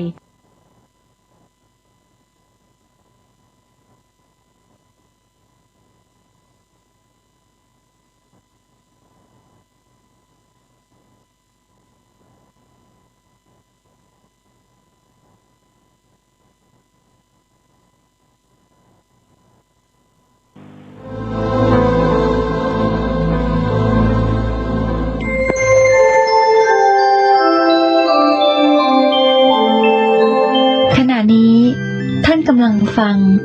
สถานีวิทยุกระจายเสียง FM 104.5 เมกะเฮิรตซ์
เราผู้พิทักษ์สันติรา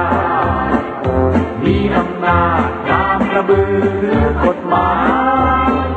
ฝากบทเพลงคำนำเสียงของตำรวจไทย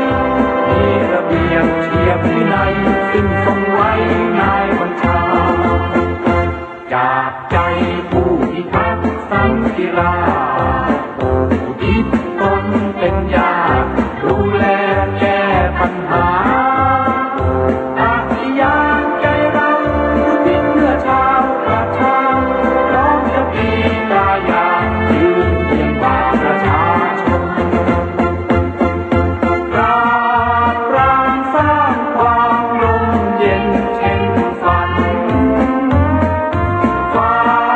ฟันแม้นมีมารมาผจญเราจะท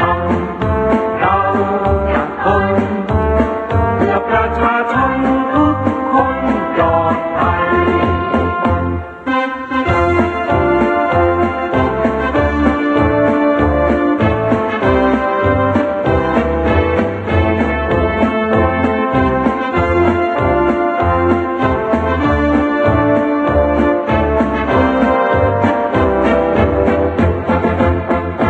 จากเราผู้พิทักษ์สันติรา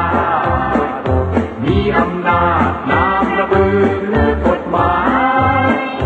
ฝากบทเพลงคำนำเสียงของตำรวจไทยมีระเบียบเทียบวินัยซึ่งทรงไว้นายบัญชา